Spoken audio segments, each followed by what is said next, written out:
Hey guys, welcome back to the channel. This is a story about what if Naruto x Tatsuki in Bleach. Before I start, please support for more amazing content and do consider subscribing to my channel and share this video with your friends.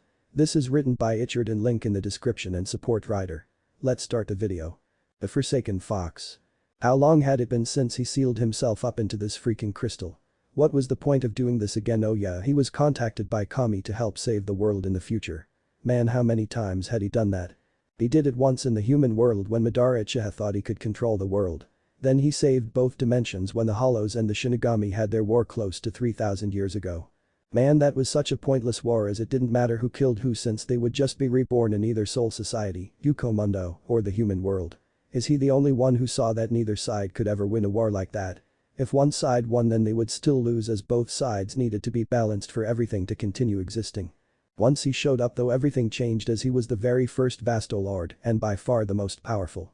He quickly disposed of the Hollows in command of Yuko and stopped sending attacks into Soul Society. As the new ruler he didn't allow any Hollows to devour human souls as long as they were under his control. Thousands challenged him for control, but they all died quickly. None could stand against his power and none dared by the end of his rule. He disposed of any Vasto Lord that might be able to unite a powerful force of Hollow that could threaten Soul Society. Thus when he disappeared on the day that he received his message from Kami and sealed himself by removing his mask, thus making him the first and last Hollow to ever completely remove his mask. The Hollows of Yuko became mindless beasts that could never stand against a united Soul Society, so the realms were safe for some 4,000 years. Sure, some Hollows gained the power of Vasto Lord while he was sealed, but none were nearly strong enough to unite all of Yuko like he did. That Baragon who now held the throne of Las Notches, his old palace, was close but wasn't strong enough to beat Naruto not in 10,000 years. Naruto was nearing the end of his containment when he finally felt the presence that Kami warned him about 4,000 years ago. It was a Shinigami and an extremely powerful one at that. Quickly this Shinigami gathered Vasto Lord Hollow from across Yuko and started to create an army. But that many on the Shinigami side, Naruto knew he couldn't take them all out, then face the leader. Alone one-on-one Naruto wouldn't have any real problems, but he couldn't fight that many high-level Hollows too. So he started planning on how he would contact Soul Society. He thought that he might just go there and do a few harmless pranks to get them to realize that he wasn't so bad, but that probably wouldn't work at all. Then he could go to the human world and find a Shinigami and talk to him man to man. Once again that probably wouldn't work, but hell he didn't have anything better so the second he broke out of this damn crystal, he would go to the human world to find help and maybe do a little sightseeing as he hadn't seen the place in over 4,000 years. Well anyway he was now ready to smash his way out of the crystal that held him. The crystal was made so that it could only hold so much spiritual power and then it would shatter. Over the past 4,000 years his Ryoku had grown greatly through constant meditation, so now all he had to do was channel enough Ryatsu and the crystal would shatter. From outside the crystal Hollows started to gather as they watched the massive crystal begin to crack and leak Ryatsu. Pretty soon hundreds of Hollows had gathered just watching as the cracks began to spread across the crystal and in a massive amount of azure light, the crystal blew up releasing all of the Ryatsu inside in one massive wave that sent the weaker Hollows running. Aizen Sasuke was not a man who was easily surprised. He knew all that there was about the world and how it ran, but when he felt a massive Ryatsu come from the depths of Yuko he was for the first time in his life surprised at such power. For it equaled his at his maximum output. Quickly he and his Vasto Lord allies left the palace of Las Notches and arrived not even 10 minutes after the explosion of Ryatsu. All that remained was a massive crater littered with the shards of a massive crystal that once stood there. Hearing a gasp come from behind him he looked at a shocked Baragon. "Baragon, please tell me why you seem to be surprised at this?" asked Aizen in his soft voice that held hints of madness underneath. Aizen Sama records in Las Notches show that the very first Vasto Lord that used to rule over Yuko used that crystal as a crypt. His power was said to have been unreachable for any Hollow or Shinigami and was said to have been the god of all three worlds. Not even the Shinigami would dare defy his power and left him here to rule. "That was over 4,000 years ago before I was even a Hollow," said Baragon in a whisper. "So a powerful Vasto Lord has been released. I could use his power in the upcoming war with Soul Society. If this Vasto Lord is still in Yuko I want him found and brought to me," ordered Aizen as he went back to Las Notches to see these records that Baragon said were there. Naruto quickly exited the portal that he had created to the human world and man was he surprised. Apparently humans were much smarter than he thought they would ever be as massive buildings stood and thousands of people walked the streets. "It seems like the world has been in relative peace since I left 4,000 years ago. Well, this place seems a little too crowded for my liking. Let's look for a place where I might be able to have some fun with some soul reapers. Thought Naruto as he looked for the place that had the highest concentration of Reiatsu. He found it quickly and used Sunito to appear above the town city. It was bigger than his old village when he was alive, but much smaller than the city he had seen earlier. Well, might as well go see the sights while I wait for some poor Shinigami to sense me. Thought Naruto as he flew down to the town and stood on top of one of the buildings. Bang, look at all the freaking people living here. It looks like technology has improved since I was alive too, look at those things on the streets. Exclaimed Naruto as he continued to move from building to building. He was well aware of the fact that he was being followed by 3 powerful Shinigami. He quickly reached a large park and found a clearing that would shield them from any prying eyes. So what do 3 Shinigami want with me? Asked Naruto with his back turned. The 3 Shinigami jumped into the clearing with their swords drawn and at the ready. What are you doing here, Hollow? Demanded a man with a beard. Naruto turned and looked at the 2 men and 1 female, and the 3 quickly gasped in surprise, as this Hollow didn't have any mask on his face. He had his Anpakudo attached to his back, but still had the eyes of a Hollow. I am no longer a Hollow Shinigami, and I came here for one reason. Said Naruto's serious voice he could muster. The Shinigami in the bowl hat quickly reassessed this Hollow, and was quite intrigued by what he saw. Never had he felt a presence like this. It was Hollow, yet it was definitely different than any Hollow he had encountered before. Then what are you doing here in the human world? It took a lot of his self-control from saying Hollow, causing both his comrades to look him in the eyes. I came here to this city for one thing. Declared the Hollow in a booming voice. That thing is ramen. Laughed Naruto at the end as he scratched the back of his head in embarrassment. His proclamation quickly caused the 3 Shinigami to face a fault in shock. What, you came here just to eat ramen? Screamed the purple-haired female Shinigami. Well, you see, it has been so long since I've had the food of the gods, and I just can't wait any longer. Do you have any idea where I might just find some? Asked Naruto. How long has it been since you've had some ramen, Mr. Whatever your name is? Asked the man in the hat.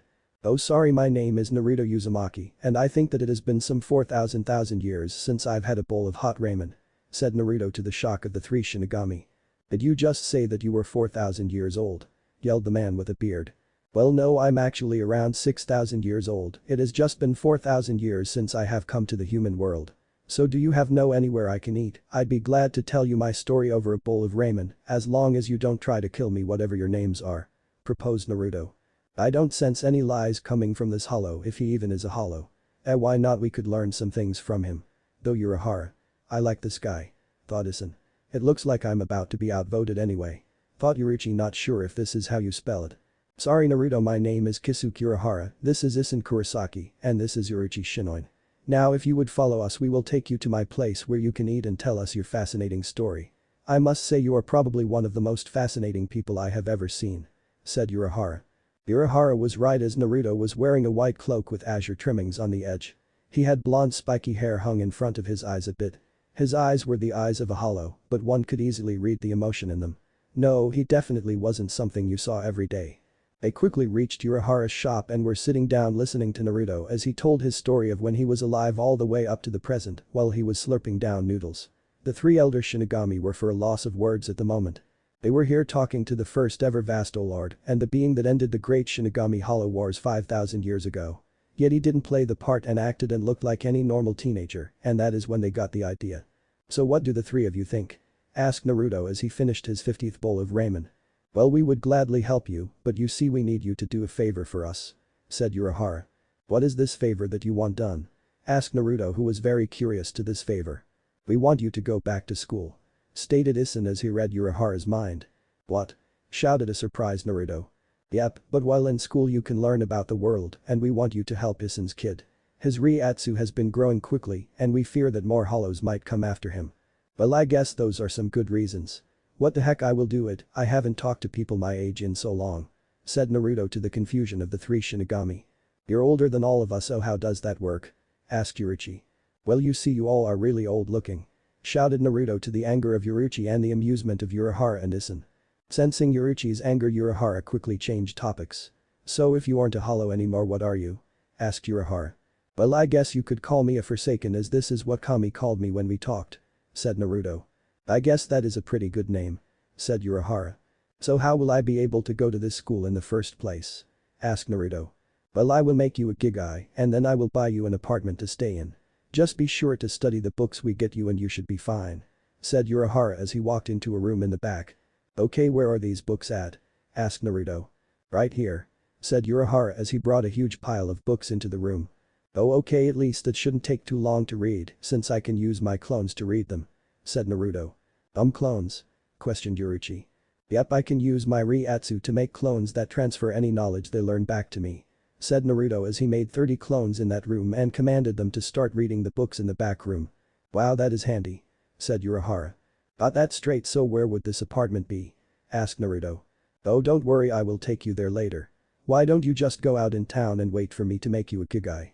It shouldn't take more than an hour, said Urahara as he went further into the shop.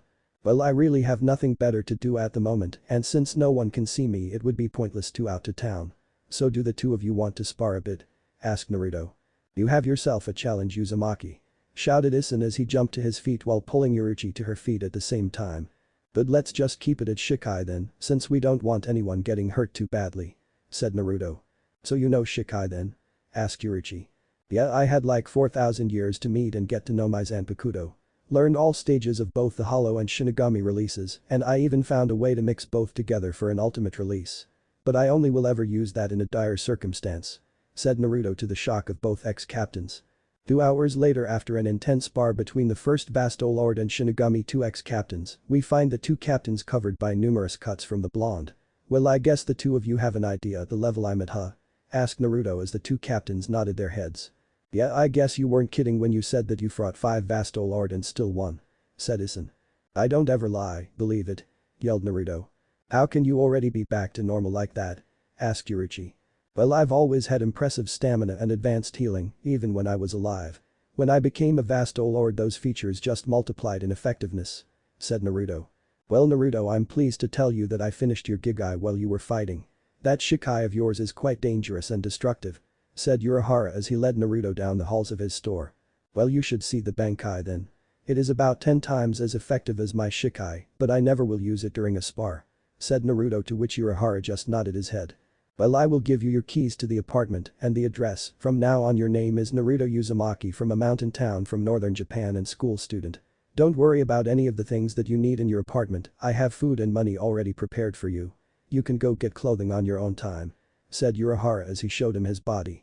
Everything was the same as when he was alive, including the blue eyes and the whisker marks on "see you another time," or "if I need anything, and if you need anything don't hesitate to ask. I am no longer just a hollow being with no heart," laughed Naruto as he exited the shop with his keys and his address for his new house. 2 hours later at 5 p.m. somewhere in Karakura town. Dang, I don't know any of these street names, why didn't I just ask for directions? Cried Naruto as he walked down the street looking at any street sign he could. Dang you, Urahara, you knew that this would happen. Do you need help looking for something? Asked a voice that obviously belonged to a girl. Naruto wheeled around to find 2 girls standing behind him in matching school uniforms with short skirts. One had ginger-colored hair and wide but doppy smile on her face, and dare he say it, massive breasts. The other had short black spiky hair, a trim body that screamed that she knew how to fight, and was looking at him with an eyebrow in the air as if she was confused about his antics. In Naruto's opinion, she looked pretty cute with the expression on her face. "Oh, that would be awesome if you knew where this address leads to," said Naruto as he handed them a piece of paper with the address on it and flashed them a bright smile. They both looked at him and then the paper, quickly finding that it was right next door to Orihim's.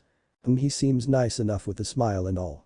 He is tall, has wide shoulders, and it looks like he has trained at least once in his life. I guess it wouldn't be too bad to help this guy out, thought Tatsuki. Well, I guess you're in luck since we were heading to Orihim's apartment, which happens to be right by yours, said the girl with black hair. Really? That is great, at least now I know at least one of my neighbors. It is nice to meet you, Orihim. And you are? Questioned Naruto as he held his hands out and shook both Orihim's hand and Tatsuki's. Tatsuki, so what is your name? Questioned the girl known as Tatsuki. Oh, sorry, my name is Naruto Uzumaki.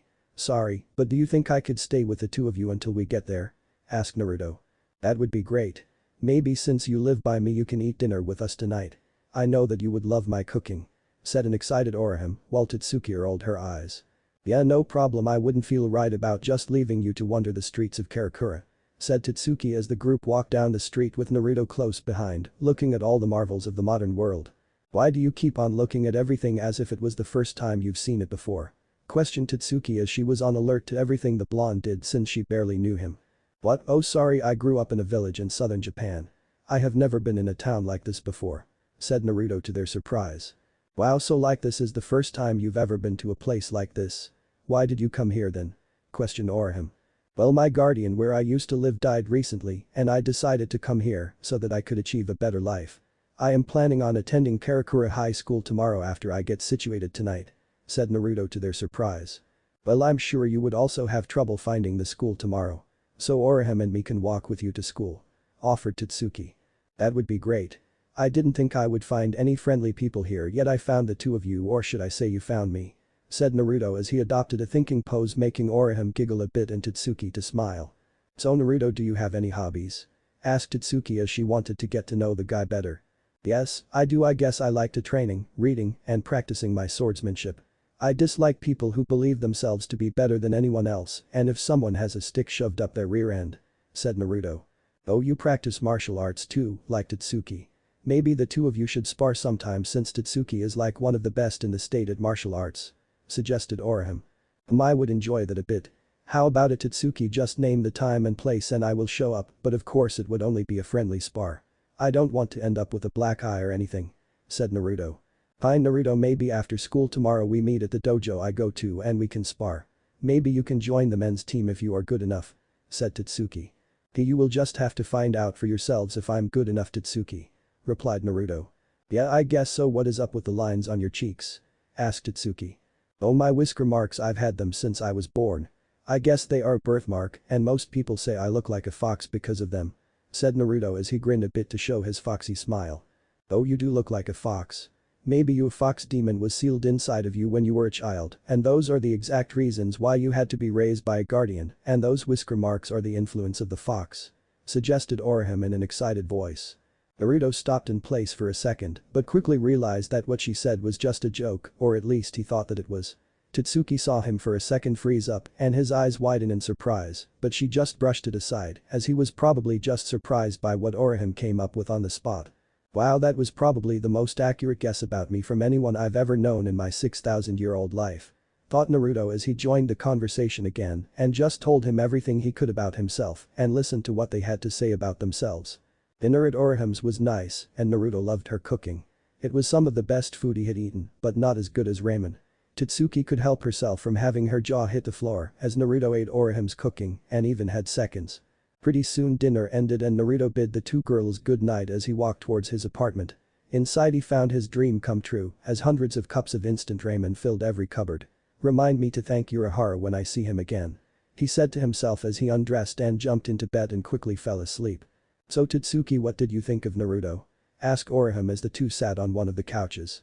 "He seems like a really nice guy and reminds me of Ichigo and the way he talks about friendship.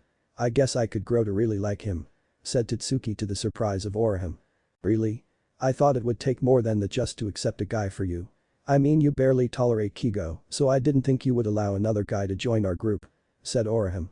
"I barely tolerate Kigo because he is an obnoxious pervert, but Naruto seems like really nice guy who likes to do martial arts. So it is a little different with Naruto," responded Tatsuki. "You know what I think, Tatsuki? I think that you have a crush on Naruto," squealed Orihime. "What?" came the shout of Tatsuki followed by a giggling coming from Orihime. That morning at 7:30 Naruto was quickly going around getting everything ready for his first day of school. His clones dispelled last night after quickly reading the books 2 times each and now he was pretty confident on how he would do in the studies at the school. He had just gotten dressed in his school clothes and was eating a cup of ramen when his door was knocked on. He makes his way to the door with his backpack on and him eating the cup of ramen. Opening the door he is greeted by both Tatsuki and Orihime, who are both giggling at the fact that he has a bunch of noodles hanging from his mouth. "Hey. I guess it is time for my first day at school then?" asked Naruto after he swallowed the noodles. "Yeah, it takes a little while to walk to the school. We'll introduce you to our friends when it's time for lunch," said Tatsuki. "Great, I hope everyone is as nice as you too," said Naruto as he followed them down the road. "All our friends are friendly, but there are some jerks at our school who just like to make fun of others for being different," said Tatsuki. "Well, that can't be too bad," said Naruto. It took around 15 minutes for them to reach the school and they were forced to split apart as Naruto had to go get his schedule from the office. It didn't take long and soon Naruto found himself outside of his homeroom. Knocking on the door he was soon faced with a female teacher who smiled brightly at him. Ushering him in, the teacher told him to introduce himself to the class. Before he started though he noticed both Tatsuki and Orihime in the class with him and flashed smile at the two females. Hello, my is Naruto Uzumaki. I like ramen, training, reading, and kendo.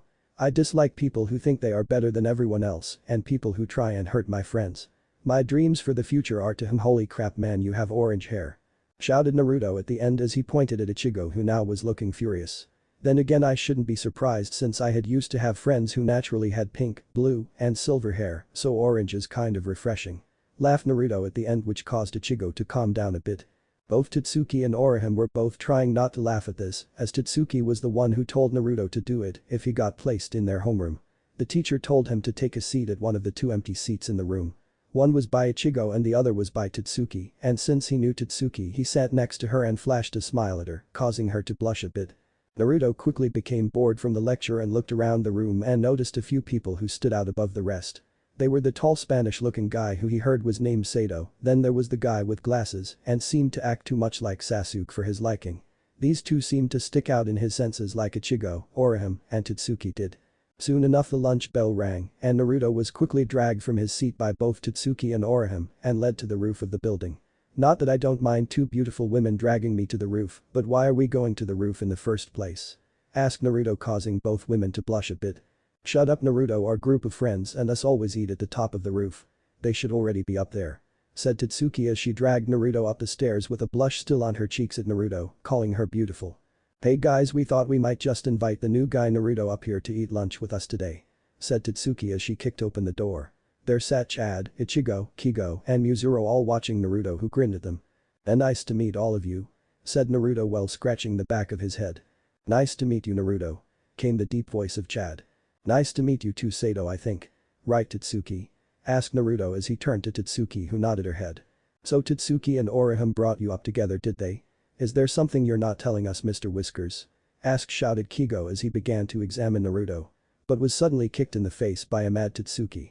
Stop being a pervert Kigo. Shouted Tatsuki. Ah Kigo, why do you always have to do that? Well, it's nice to meet you Naruto, my name is Muzuro.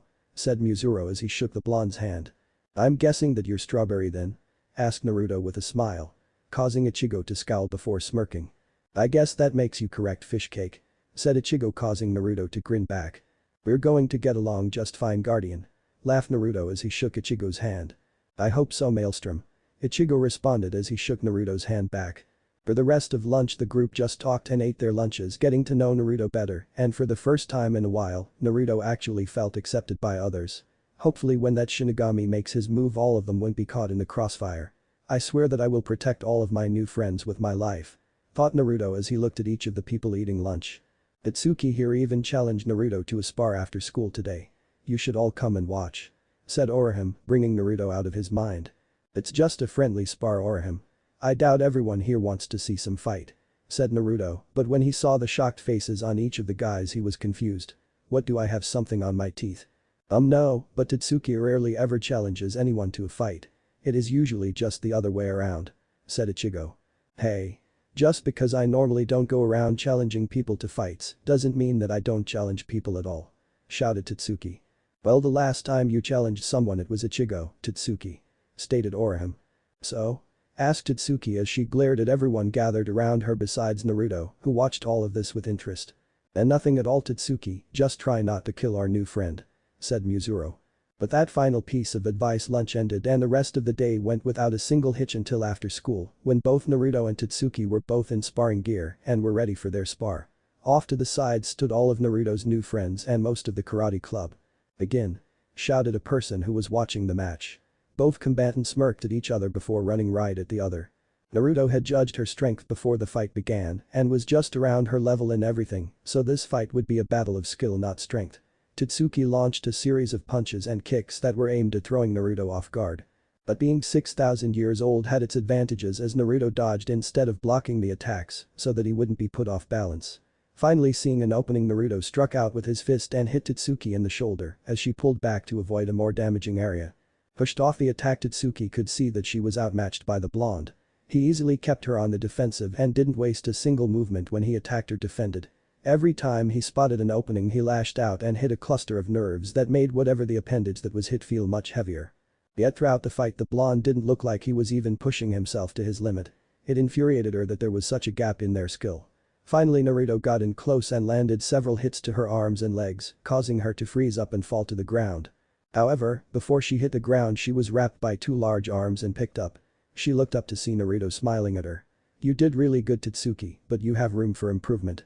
Don't take it as a bad thing though, for there is always room for improvement," said Naruto as he carried her in a bridal position to his new friends. "Wow, you beat Tatsuki without even taking a single hit," shouted Kigo. "Well, where I lived I was forced to learn how to fight at a young age, otherwise it meant death," said Naruto grimly while the others looked at him with shock. Tatsuki could feel his body shake the second he said this and promised herself that she would figure out what he meant by that statement.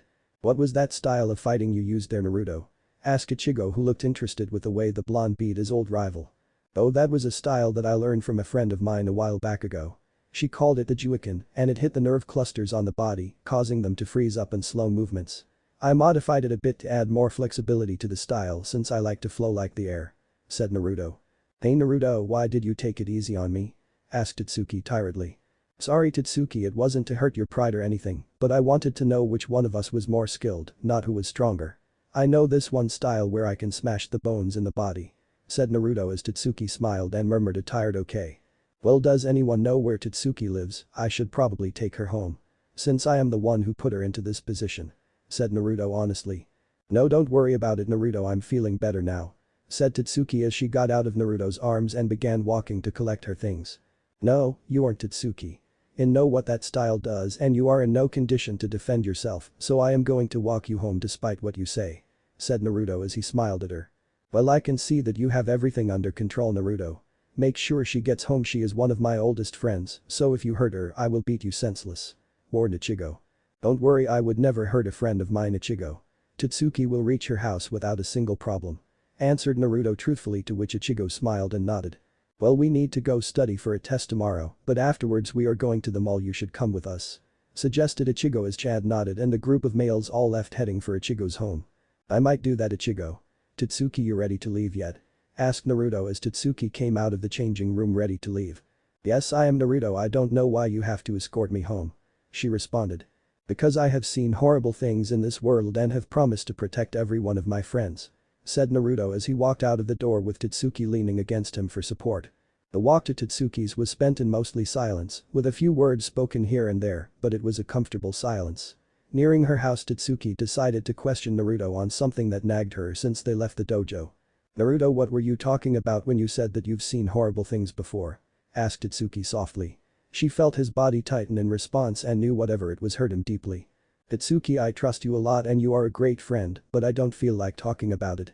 Maybe someday I will talk to you about, but until then I want you to forget that you ever heard something," said Naruto sadly. "I'm sorry if it hurt you Naruto, I promise not to bring it up again," she replied. It took less than a minute to reach Tatsuki's and he quickly said goodbye to her and was utterly surprised when she turned around and kissed him on the cheek. "Thanks for walking me home Naruto," she whispered as she walked in her room, leaving Naruto gaping like a fish. Well, there you go, the very first chapter of my Naruto and Bleach crossover. I actually wrote all of this in one night and utterly enjoyed every second of it. I hope you all give me positive reviews for this story, and on a more personal note, this chapter was released on my birthday. Friendships and trusts. Naruto couldn't help but smile when he thought about the 2 months he had spent in the human world.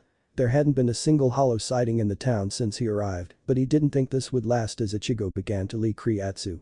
Ichigo was one of his best friends now, and Naruto couldn't help but admire his loyalty to his friends. Ichigo fiercely fought for any one of his friends and often got in fistfights with Chad when bullies would pick on others. The two got along quite well despite Naruto getting on Ichigo's nerves with a few harmless pranks. Despite all of that, Ichigo still usually had a scowl on his face. Then there was Chad, who struck Naruto as being a gentle giant. The guy was seriously one of the most intimidating guys in the world and was massive, but the guy literally had a heart of gold. When Naruto heard the story of how Ichigo and Chad became friends, and Naruto's respect for Chad literally jumped. Orihime was different from all of the rest as Naruto lived right beside her. The two quickly grew close, and pretty soon Naruto saw Orihime as a little sister and she saw him as a big brother. Naruto could also tell that she had a crush on Ichigo, but Naruto could tell that Ichigo would probably never feel the same way about her. Then there was Kigo and Mizuru, and what a pair they were. Kigo was obnoxious and loved to get on Ichigo's nerves even more than what Naruto did. Although Naruto did like the guy as the two of them often teamed up to annoy Ichigo, why a 6,000-year-old being as strong as Naruto liked to prank people is yet to be known. Muzuro was much quieter than Kigo and also was quite sarcastic and usually made Kigo mad. Last was Naruto's first and probably best friend since he came to the human world was Tatsuki. After their spar, Tatsuki asked him if he could help her train after school at the dojo and Naruto agreed. She was quite surprised to learn that he had mastered about 5 different fighting styles but preferred the one he created himself. Over the past 2 months they had grown quite close, even though Naruto didn't want to get close to her as he felt that she was likely to get hurt when war finally came to him. However, he couldn't stop the way he felt about her, he hadn't felt these types of feelings in over 6,000 freaking years. If anything did happen between them he already made up his mind that she would be told everything there was about him. The only bad thing about coming to the school would have to be the sheer receptiveness of going to classes every day of the week.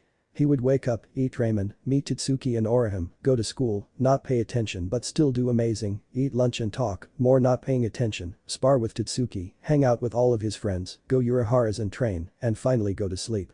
Now he was dodging and blocking blows from Tatsuki and at the same time giving her helpful hints. Come on Tatsuki, remember to stay balanced at all times. Don't aim to hit me, aim to strike me down with absolute resolution. Yelled Naruto as Tatsuki's speed and technique improved. After a while the spar ended with a thoroughly exhausted Tatsuki leaning on Naruto for support. How the heck can you still dodge all of my attacks and not even look slightly winded? Have I even gotten a little better in the 2 months that we have known each other? Asked Tatsuki as she looked pretty depressed. Don't talk like that Tatsuki. You have gotten much better in the past 2 months that we have known each other. I have been learning since I was able to walk and if I didn't learn quickly then it meant a lot of pain, so don't act like you aren't a good fighter. Exclaimed Naruto.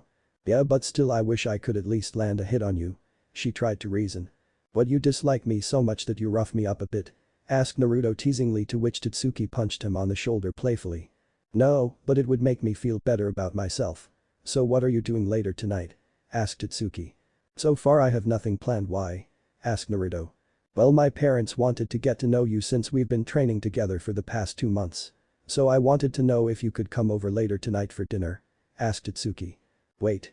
Is Tatsuki the strongest females in all of Japan, asking insignificant Naruto Uzumaki out for a date? Asked Naruto with sarcasm before he was hit over the head. I mean I would love to Tatsuki. Good, but just to warn you my father is a bit loopy if you know what I mean. She said. Ain't he any worse than Ichigo's dad? Naruto responded. Haha well that is true, but my dad is pretty protective of me, so I would be careful if I were you. Said Tatsuki. Okay I will, what time should I meet you at your place? Asked Naruto. Just come by around 6. I will see you then Naruto. She said as she walked out the doors of the dojo while giving Naruto a wave. Yep see you later tonight Tatsuki. Yelled Naruto as he started to make his way home. On the way he was met with the sight of Ichigo yelling at 3 skater punks that had just knocked over a flower vase and behind him was a young girl that was obviously a plus. Naruto walked up to Ichigo when the punks ran away with their tails between their legs. Hey Ichigo. That was a nice thing you did for that girl there, not many people treat spirits with respect. Said Naruto surprising Ichigo. Naruto. What the heck are you doing here and did you just say that you can see her and other spirits? Yelled Ichigo. Well hello to you too. But to answer your question I am going home to get cleaned and dressed to meet Tatsuki tonight and yes I did say that I see the spirit of that young girl. Answered Naruto. Meeting Tatsuki later? Asked Ichigo clearly confused. Well her parents wanted to meet me since I've been training her lately. Oh well I would be careful about her dad. Anyways how long have you been able to see ghosts? Asked Ichigo. For a really long time now. You should be careful though Ichigo I learned a while back that there are monsters that go after people who can see ghosts and there are these people who wear black kimonos that kill the monsters. Said Naruto seriously. Are you serious? Asked Ichigo. 100% serious, one tried to eat me a few years back and a guy wearing a black kimono saved me. Said Naruto. Wow that is pretty weird. Said Ichigo. Tell me about it well I have to go get ready tonight, see ya. Said Naruto as he started walking to his house again. An hour later after talking to Naruto about what he suspected Ichigo would soon encounter, Naruto found himself outside Tatsuki's house. Man I hope her dad isn't as crazy as everyone else says, I don't think I could handle any more crazy adults. Why am I thinking like a teenager? I am about 6,000 years old. Thought Naruto as he knocked on the door at the top of a small flight of stairs. Thump, thump, thump. Naruto heard as someone charging the door or something. Dad stop. Came Tatsuki's voice. What is going on? He thought in confusion. Dynamic entrance. No way. thought Naruto as the door was suddenly smashed open by a kick coming from a massive man. Naruto flipped back at the last second and landed in a fighting stance at the bottom of the stairs. "Oh, so this one knows how to fight," yelled the man in a green karate guy. He was in all honesty a clone of Mito guy, with the hair and eyebrows. If you want to eat with my family then you must beat me in a challenge. Okay, by any chance are you related to the Guy clan?" asked Naruto curiously. "That is correct, boy. I am Rock Guy," yelled the man. "How did you know?" "Well, I can feel the youthfulness rolling off of you, sir," answered Naruto as Rock Guy started bawling and yelling about the spirit of youth. 6,000 years and his descendants still yell about that, and why isn't Tatsuki's last name Guy? Thought Naruto as he looked at the man on the ground, then glanced at the door to see Tatsuki looking very confused. "Well, since you know about my clan then you also must know about our eternal challenge," he yelled as he suddenly stuck his fist out. Naruto did the same, and Tatsuki looked alarmed thinking that the two were about to fight. Most were usually too creeped out to do anything, and by most she meant her other guy friends. "Rock paper scissors shoot," they yelled, and there stood Naruto with paper and Rock Guy with rock. "Knew I have been defeated. I must now run around Karakura 5 times to make up for my loss," he yelled before he was kicked through his own door by a furious yet confused Tatsuki. "I told you not to do that again," yelled Tatsuki. "How did you know that he was a guy and that their challenge is also that game?" asked Tatsuki to a snickering Naruto, who stopped when he saw the glare she was giving him. "Well, you see, I used to have a mentor that was a guy. So why isn't your last name Guy?" he asked. "He isn't actually my biological father. He was my mother's friend, and after my real dad died when I was 2 he helped my mom and they married soon after that. He has always acted like my real father, so I treat him as one. Well, now that he doesn't have any problems with you, we can go in and eat," she said as she walked through the door. Overall, Naruto had to admit the night was nice. Tatsuki's mom instantly fell in love with Naruto as he treated Tatsuki and them with respect as if they were nobles. Being 6,000 years old, those tend to teach someone a lot of things. When he was leaving, Tatsuki surprised him greatly with another kiss on the cheek which once again left him speechless. She hadn't done anything similar to the time he brought her home from their first spar. After he regained his thoughts he left for his home, but felt something was off as if something big was about to happen soon. Whatever. The next day was a Saturday, which meant he spent it either with his friends or training at Urahara's. Jinta got annoyed at Naruto for mooching as they called it, so he decided to start writing some books on his free time about his life as a shinobi. It was during one of his hours working in the shop that he spied a small black-haired Shinigami walk in and start talking to Urahara about some things. He made sure to stay out of sight as he didn't want Soul Society to know about him yet. He learned that despite how well he did control his Ryatsu, some still leaked out and Soul Society could just detect a very weak hollow in Karakura constantly, so she was sent to investigate. "They think that I am just some weak low-level hollow. I'm not even a hollow anymore, I can't till they find out what I really am," thought Naruto. "I would be careful about this hollow that you are tracking. It may seem weak, but I haven't been able to track it and it seems that most hollows are afraid of it. Not to mention it hasn't gone after a single soul in the past 2 months," said Urahara. "It is a hollow, I shouldn't have any problems taking it out. We'll see about that, Shinigami. Well, I better get going." As she stopped when she felt her phone ring, signaling that a hollow had just appeared. "It is a different hollow, but I better stop it. I will see you later for a gigai," she said as she ran out of the building. "Looks like the hollows are getting bolder. There must be a fairly powerful hollow sending them if they have the balls to come here," said Naruto as he walked up. Through it must be sensing the large amounts of spiritual energy coming from Ichigo. Not to mention his friends, despite your experience you simply have too much Ryatsu to control perfectly. Ichigo, the tall one, the orange-haired girl, and that girl Tatsuki was it. Well, they are all developing spiritual powers slowly but surely. I bet they can all see spirits now," said Urahara. "Yeah, I have noticed them staring strangely at spirits trying to figure out what they are. Looks like that Shinigami just killed the hollow and in front of dear Ichigo. That will raise a few questions tomorrow at lunch. Well, I worked enough for today, I'm going to go home and listen to some music. I just love the music the world has come up with, everything but rap and pop," said Naruto as he walked out the door and pulled out an iPod and started to listen to music. "In my stories all languages are English, no offense, but I wish that the entire world had an universal language. It doesn't even have to be English." Ichigo was seriously freaked out today. He talked to his newest friend Naruto about seeing spirits, something he thought that only his family and him could do. Then Naruto told him about monsters and people wearing black kimonos that only people who could see spirits could see. Then he ran into one of those monsters and sure enough a petite girl looking around his age killed the monster without any effort. "Damn Naruto, he just couldn't have been joking for once," yelled Ichigo. "Whatever, it's not like I will ever see something like that again." He sighed out, but he talked too soon as he felt a breeze hit him in his room and he turned to see the same person in a black kimono standing on his window. "What the hell are you doing here?" he yelled as he jumped up off his bed, but the girl either didn't hear him or was ignoring him. "Strange, I can't seem to sense any hollow presence. I was sure that it was close B," she started, but was interrupted as she was kicked to the ground by an angry Ichigo. "Who the hell do you think you are barging into my room?" yelled Ichigo as the black-haired Shinigami looked at him in surprise. "How did you kick me and how can you see me? It shouldn't be possible for a human to see me," she muttered. "Hello, are you even listening to me?" asked Ichigo. "Of course I am listening to you, but it shouldn't be possible for you to be able to see me. Just how can you see me?" asked the girl. "How should I know, and maybe you could explain why you are in my room?" asked Ichigo. Thus started a very lengthy and artful explanation by Rukia about hollows and Shinigami. "Okay Shinigami, let's say that I believe you, but why are you in my house?" asked Ichigo.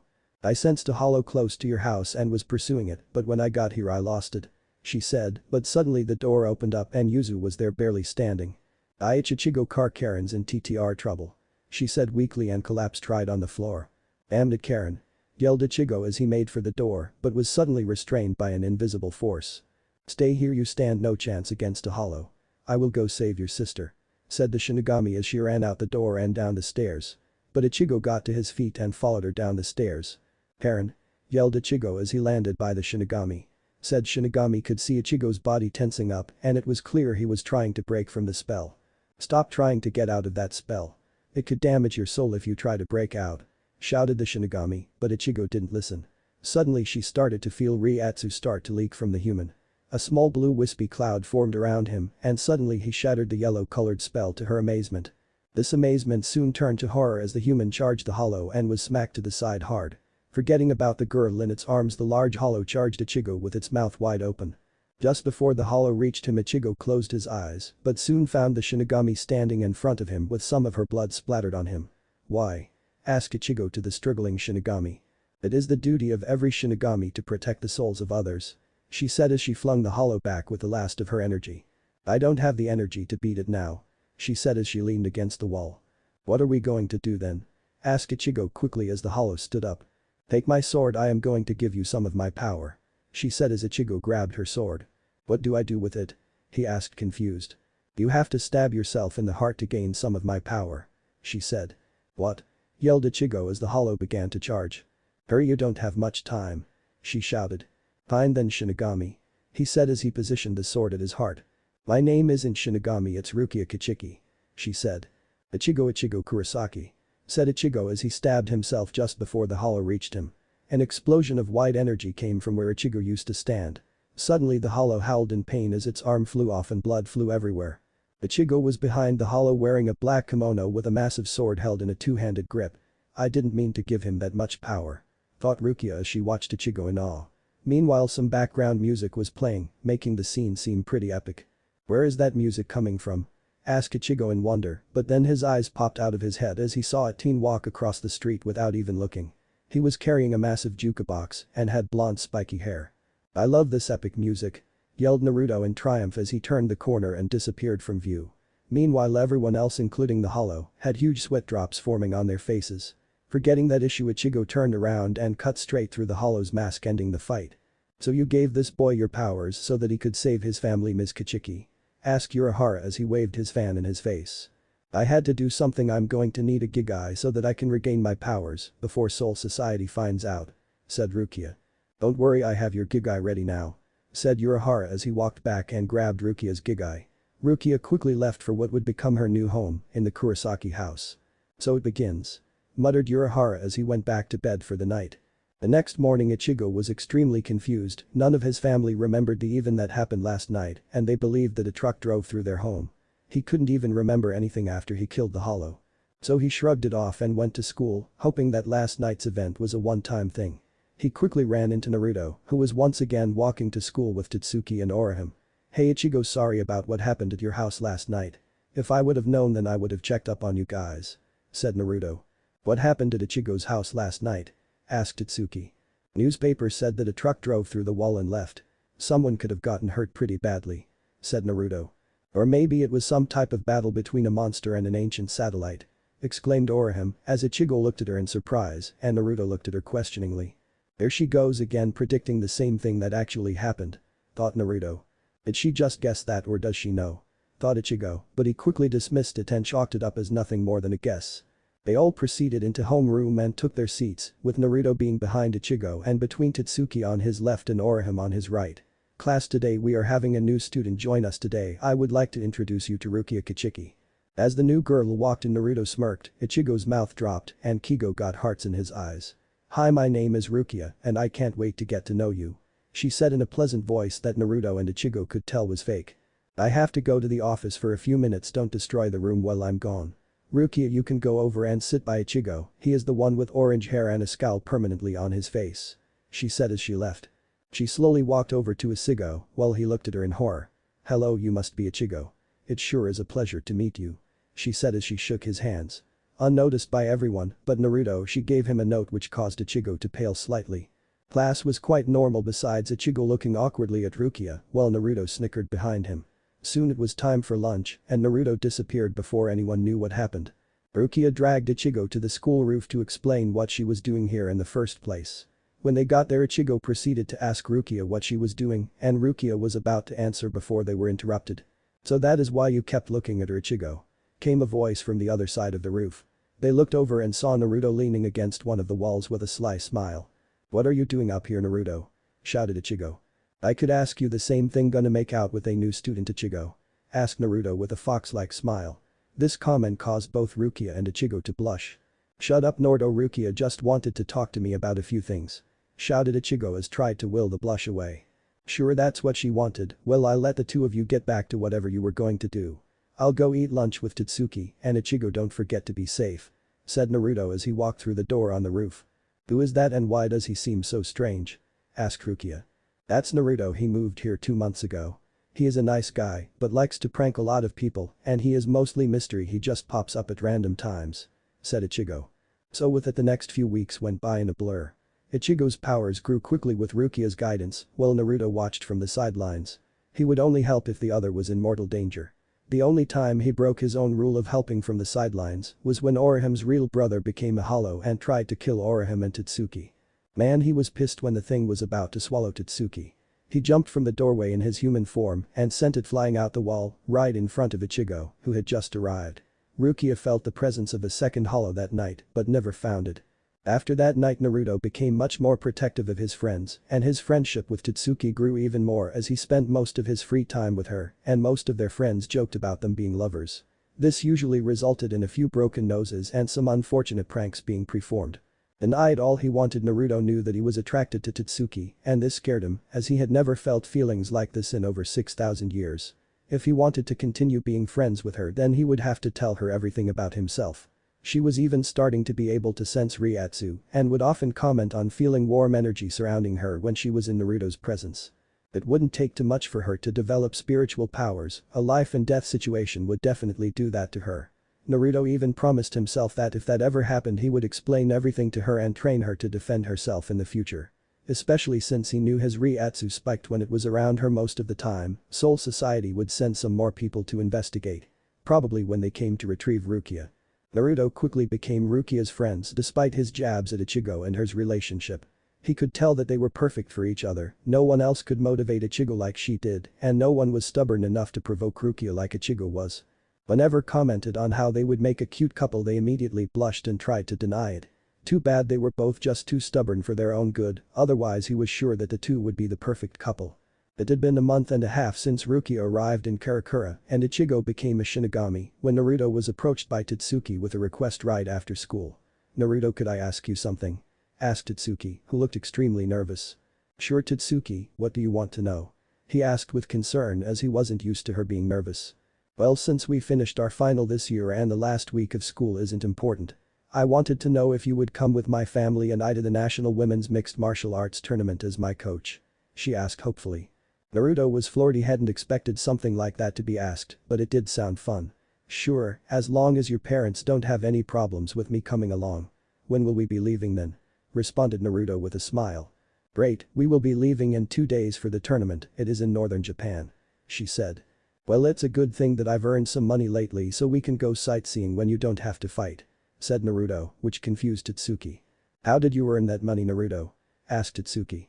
Oh well, you see, the guy who bought my apartment gave me a job at his shop. I only work there a little, but the pay is good. Well, I have to go actually, Tatsuki, thanks for inviting me," said Naruto as he walked away after she gave him a hug in thanks. The day they left finally came and Naruto couldn't help but mostly hate the ride up. The entire ride rock guy was yelling about youth and how Naruto was such a nice guy by coming up with them.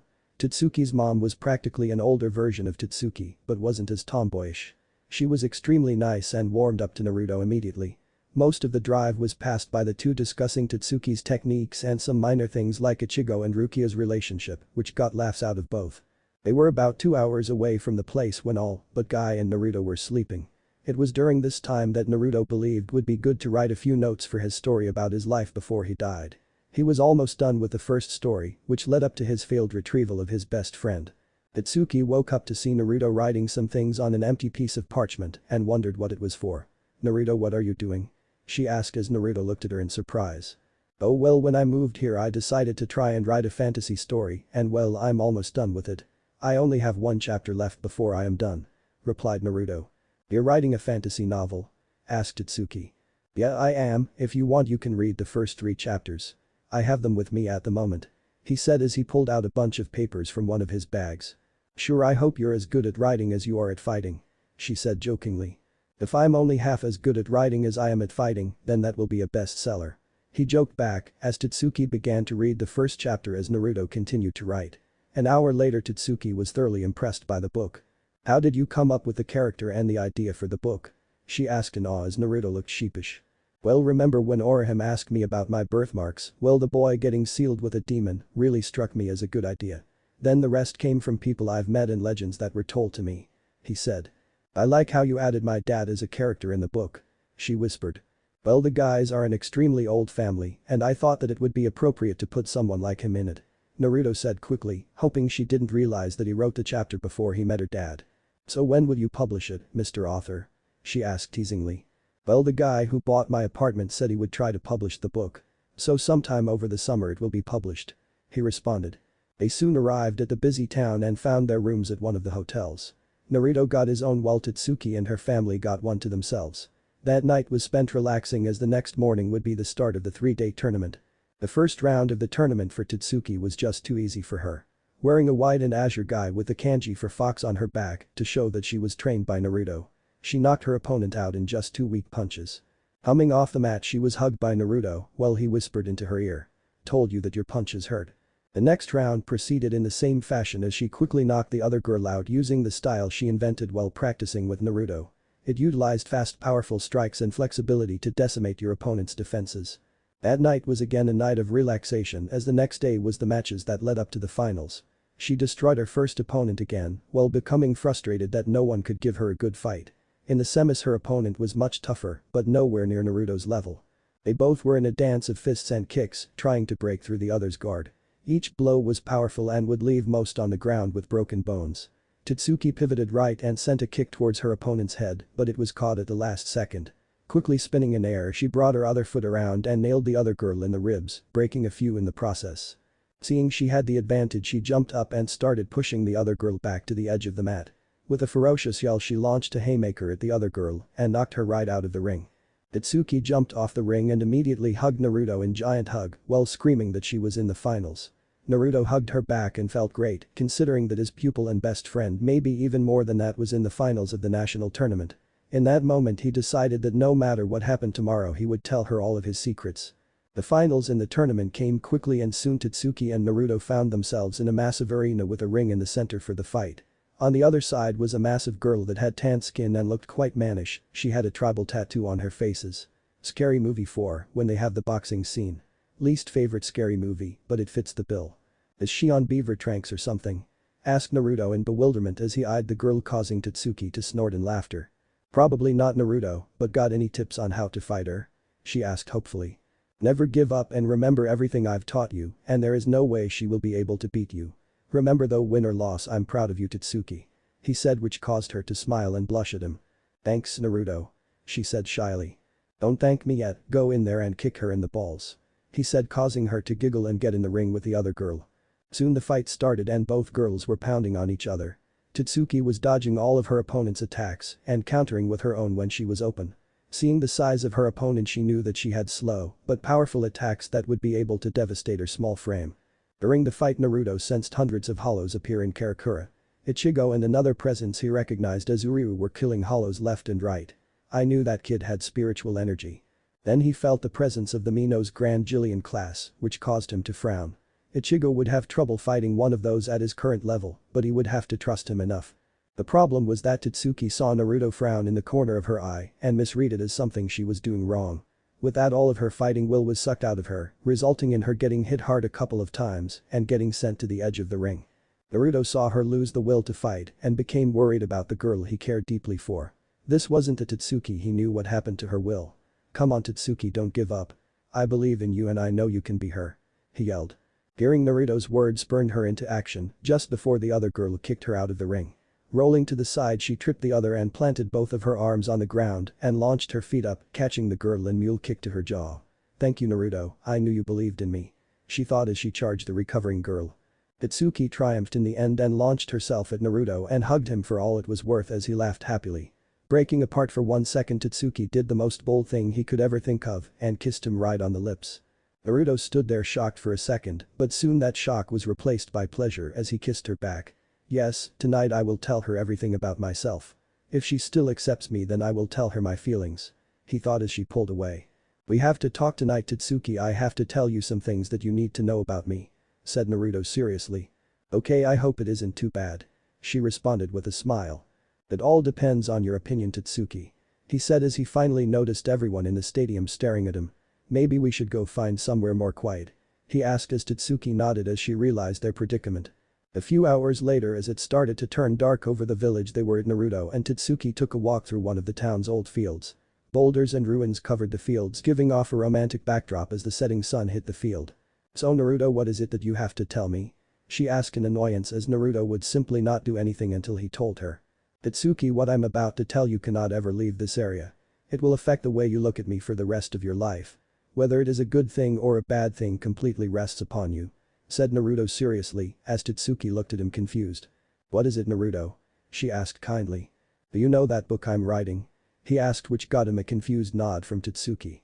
"That book isn't a fictional story, it is based off the life of me, Naruto Uzumaki Namikaze, ninja of the village hidden in the leaves," he said as Tatsuki looked at him in disbelief. "What? How can that even be possible?" she asked in surprise. "It's possible because I have been dead for over 6,000 years now," he said, which caused Tatsuki to gasp. 6,000 years ago my village and everyone in it was destroyed, including me. When I died I didn't go to heaven, but to a place known as Hukomundo, and there I became the first ever Vasto Lord," he said.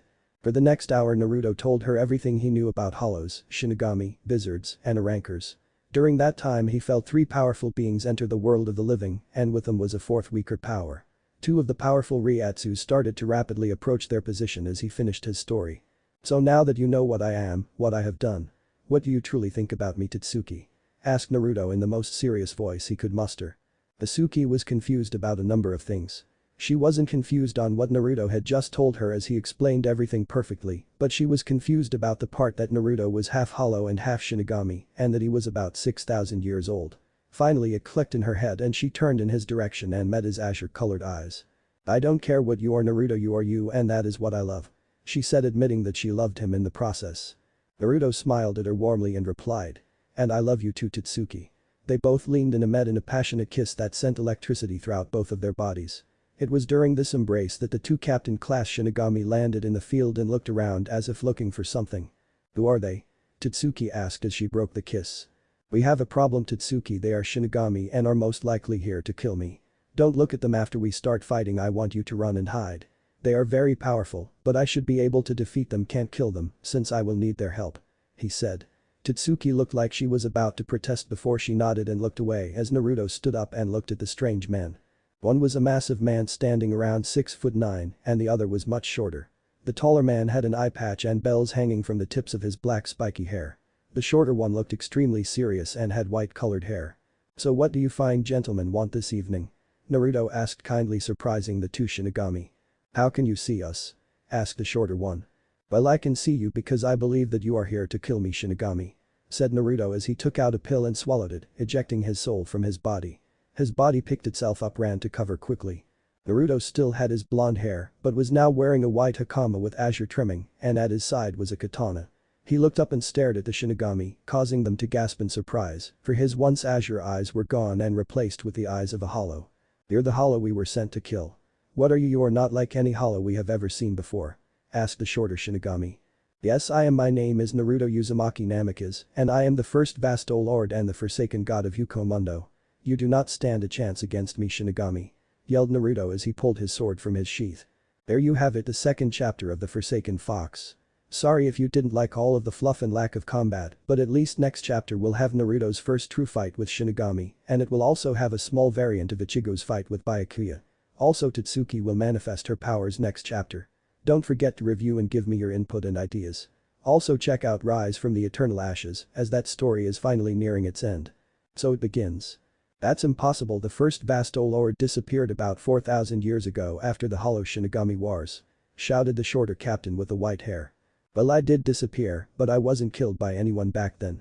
It would take about 10 vast Lord to even push me to my max nowadays, so why don't you go back to Soul Society and tell them all about me being back?" offered Naruto with a wave of his hand. "I don't care what he claims to be, I just want to fight him," yelled the larger Shinigami as manic grin rose onto his scarred face. "Calm down, Captain Zaraki, we are here to kill him. But let's find out if he is telling the truth before then," said the shorter captain as Naruto looked at the two of them in confusion. "Could someone tell me why the big guy is taking orders from the preteen?" asked Naruto loud enough just for the captains to hear him. "I'm Captain Hitsugaya of the 10th Squad. I am not a preteen hollow," said short captain. "When you live to be 1,000 years old, then I might consider to stop calling you a preteen. Anyways, why are there two more Shinigami in Karakura town right now?" asked Naruto. "Enough talk, I just want to fight," yelled the larger man as he charged at Naruto with his sword drawn. Tatsuki watched in horror as the large man appeared right beside Naruto in what seemed like a split second. She watched as the man swung his sword down right at Naruto, but what she didn't expect was for Naruto to catch the worn-looking blade in his hand. "You're too slow, Shinigami," said Naruto as he kneed Zaraki in the rib spin kicked him back to where Hitsugaya stood. "Besides, the only way for you two to cut me would to be in your Shikai," said Naruto. "He caught my blade with his bare hand. Haha, I am going to enjoy this fight," roared Zaraki as he ripped off his eye patch, causing a massive amount of Reiatsu to cover the area. Tatsuki felt herself being crushed by an oppressive feeling. Her lungs were struggling to get air into her body, but it was all for naught as she began to fade. Suddenly the pressure was released, and she looked up to see Naruto standing over her and with a faint blue aurora surrounding him. "Sorry Tatsuki, that guy has a lot of Reiatsu but doesn't know how to control it well. I'll leave a few clones behind to keep you safe from future circumstances," said Naruto as he made a hand seal, and soon there were 4 Narutos standing around Tatsuki. "You three," yelled Naruto. "Boss," responded the clones. "Protect Tatsuki with your lives," ordered Naruto. "Why do we have to protect her with our lives?" whined one of the clones. "Because I am the original and I told you so," yelled Naruto. "But dying hurts a lot, boss," whined another clone. "At least the 3 of you will be back if you died," reasoned Naruto. "Oh, I guess that makes sense," agreed one of clones, and soon the 3 were all nodding and forming a defensive triangle around Tatsuki. Meanwhile, all of the other people in the clearing had large sweat drops on their heads and were thinking about how someone could argue with themselves. Now where were we? "Oh yeah, this is the part where you two tell me why there are more of you in Karakura. Then you refuse, so I beat it out of you too," said Naruto cheerfully. "You won't be able to beat 2 Captain Class Shinigami Hollow," yelled the shorter captain. "Wouldn't be the first time, shorty," taunted Naruto. "I don't care what you have done, let's just fight," shouted Zaraki as he launched himself at Naruto at full strength. Naruto jumped back away from the sword and watched as the blade formed a large crater. "Impressive for one who isn't even in his released form. Why have you not released your Zanpakuto yet?" asked Naruto. "I don't need help from my Zanpakuto. Those who rely on others are only weak and aren't fighters. I only need myself to have a good fight," yelled Zaraki as he kept swinging his sword at Naruto, who was just dodging at the moment. He had yet to unsheath his sword. "That is the dumbest thing I have ever heard of. The bonds we make with others are what give us the will to fight the ones who threaten those bonds. Only by becoming one with your sword can you ever become a great warrior," argued Naruto as he dodged another slash and slammed his foot into Zaraki's ribs. "Those bonds you make are only signs of a weak person who cannot protect themselves. I live to only fight, and this is the greatest fight I have ever known. There are so few who can even cut me, but you are doing damage without your Zanpakuto," yelled Zaraki as he kept trying to hit Naruto, with no luck. He is beating Zaraki without even using his Zanpakuto. Only the captains and a few lieutenants can cut him in combat, yet this hollow is damaging him without his Zanpakuto. Soul Society is going to want to know about this.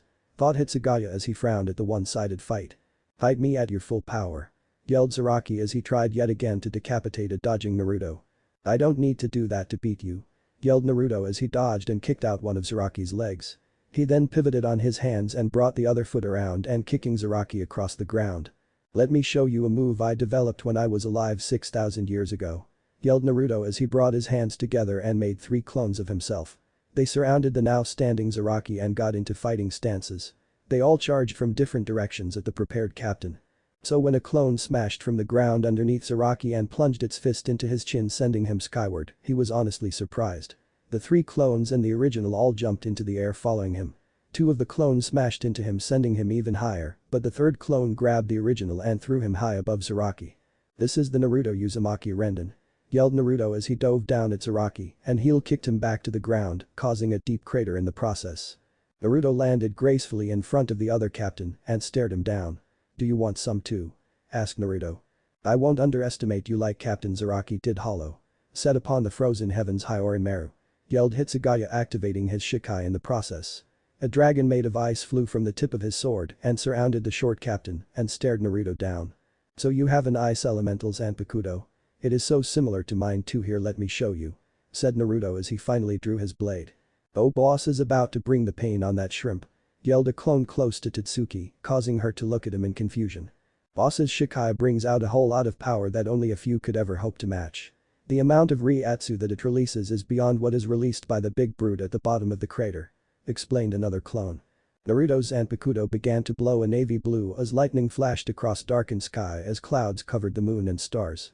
Blanket the entire sky with your power Musabori Sutamyadorigan devouring storm dragon, yelled Naruto as his sword was struck by a bolt of lightning and a vortex of wind and lightning surrounded Naruto. The vortex of power subsided showing Naruto looking the same, but his sword was much different. It was much longer now, almost as long as Naruto himself, and on one side the kanji for dragon was carved into the now white blade. On the other side were the kanji for wind and lightning. The weirdest part was that the blade seemed like wisps of azure traveled along the blade constantly. Then suddenly a wave of Reiatsu crashed into everyone on the field besides Naruto. Hitsugaya was stunned by the amount of Reiatsu that the hollow was sending out, it easily was perhaps one of the strongest he had ever felt in his life, but he only felt it for a split second before it let up. This caused him to think that he had just misjudged the power. You may have an ice Zanpakuto, but I have both wind and lightning on my side in this fight. Take your friend and go, before I decided not to let you go. I really can't afford to stay around too long since my friend is fighting the other captain as we speak. Said Naruto. He can sense their battle too then. But he said that he knows who Captain Kichiki is fighting right now. I have to stall him long enough for Captain Kichiki to complete his mission at least. Thought Hitsugaya. I have to commend you Hollow for beating Captain Zaraki, but him and I are both only at 20% of our full powers in these forms. I don't think you would be too cocky if you fought us at full power. Stated Hitsugaya with confidence. Oh, don't worry shorty, I know all about your inhibitor. That is the reason why I have only been fighting at 20% of my full power at these forms. Stated Naruto to Hitsugaya's shock and awe. Either way I cannot let you pass. Said Hitsugaya. Then I will have to make you pass then. Why don't you just tell me what you are doing in Karakura and I will not kill you. Said Naruto. We are in Karakura to retrieve a rogue Shinigami that we have concluded has given her powers to a human. The Central 46 wants her brought in for questioning. It doesn't even matter to you Hollow. Said Hitsugaya. That is where you are wrong Shinigami. Both of those people are my friends and if they are hurt then I will come after Soul Society and take my vengeance upon it. If Rukia Kichiki is taken then I will come for her and if Ichigo or her are killed then I will kill the one who hurt them. Said Naruto seriously. How do you know Rukia Kichiki? Asked Hitsugaya. She is a friend I met while I was living in the human world. No one knew what I was until you came here Shinigami and now I will make you and your allies leave. Yelled Naruto as he charged at Hitsugaya. Both blades clashed in a power for dominance at the center of a massive crater. Hitsugaya was struggling to hold back the Zanpakuto of Naruto.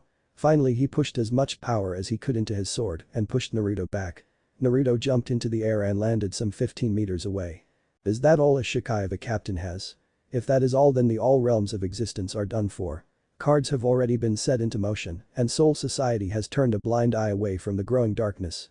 You must train harder if you want to survive the coming war with Yukomundo," said Naruto.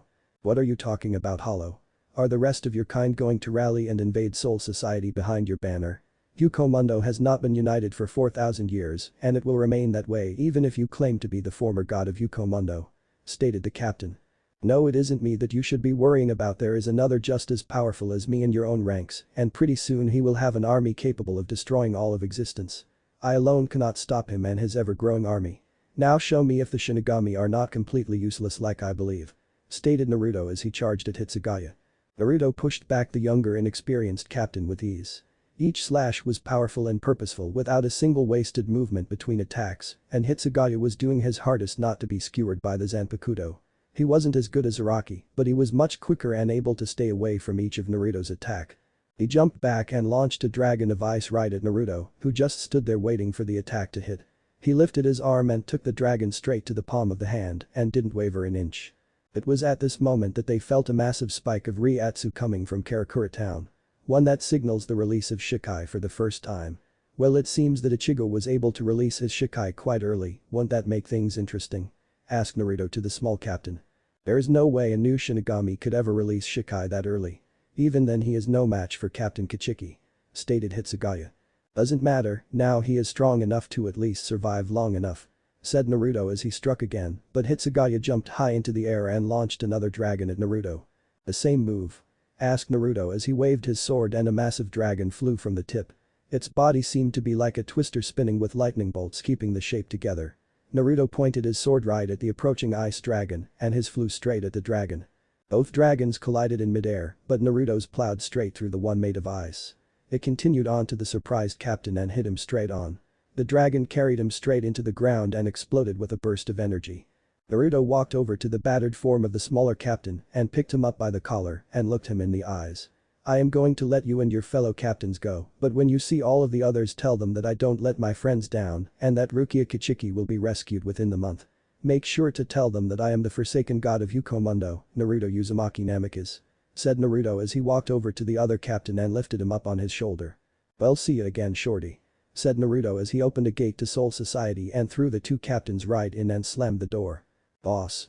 We have a problem with Tatsuki," yelled one of the clones. Naruto quickly used Sanito to appear next to a sweating Tatsuki as electricity warped around her body. Damn, I knew she would manifest powers eventually, but with all the Heiatsu tonight she must have absorbed too much for her body to handle.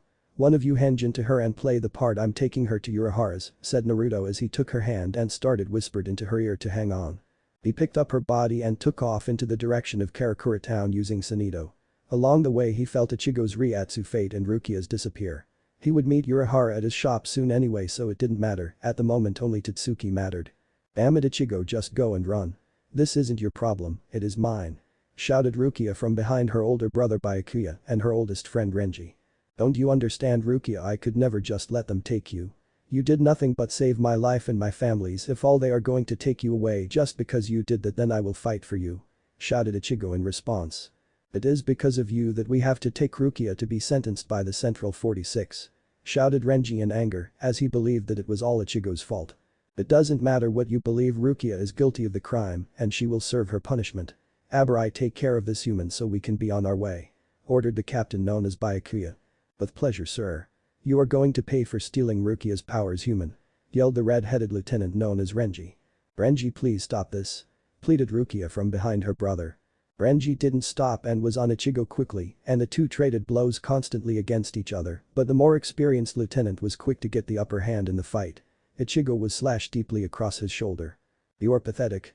You could never hope to be a Shinigami," shouted Renji as leaped at Ichigo and launched him into a wall. "Shut up. You claim to be Rukia's friend, yet you are here to take her away to trial.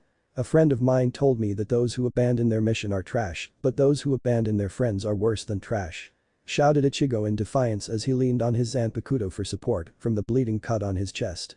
"Don't lecture me, human. You can't even hold up that sword, how do you expect to beat me and rescue Rukia?" questioned Renji.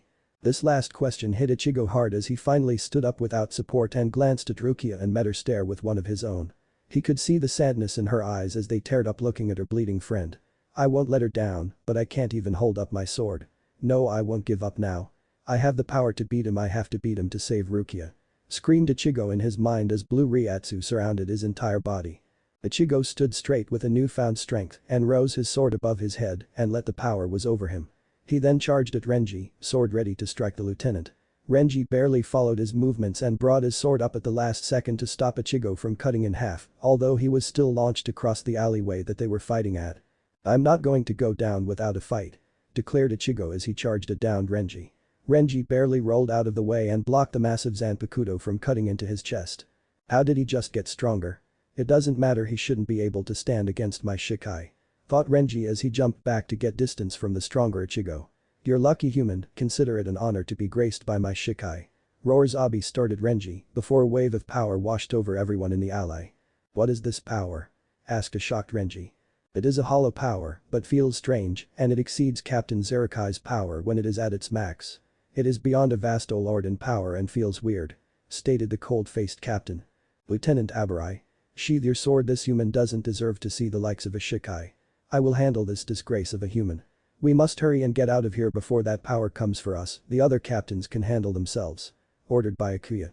"Yes sir, Captain Kichiki, you are right sir," agreed Renji reluctantly. "What are you talking about? What is a Shikai?" asked a confused Ichigo as he looked at the three Shinigami. "Ha, he doesn't even know the name of his Zanpakuto and he calls himself a Shinigami," laughed Renji. "It doesn't matter, you will not live long enough for you to learn the name of your Zanpakuto anyway," said Byakuya as disappeared from sight to the amazement of Ichigo and the horror of Rukia. Ichigo jumped back. She screamed in horror, but it was too late as Ichigo jumped back to receive a deep cut from Byakuya across his chest, shoulder to waist. "Should have stayed where you were human. Now instead of a quick and painless death you will die slowly and painfully. Come Lieutenant Abarai and grab the prisoner, we must get back and report to Soul Society," said Captain Kichiki as he summoned a gate to Soul Society with the other two following them. Ichigo looked up from the ground and locked his gaze with Rukia's, who had just looked back while walking to the gate. Her eyes were filled with tears and streaks came from her eyes as she cried for her friend.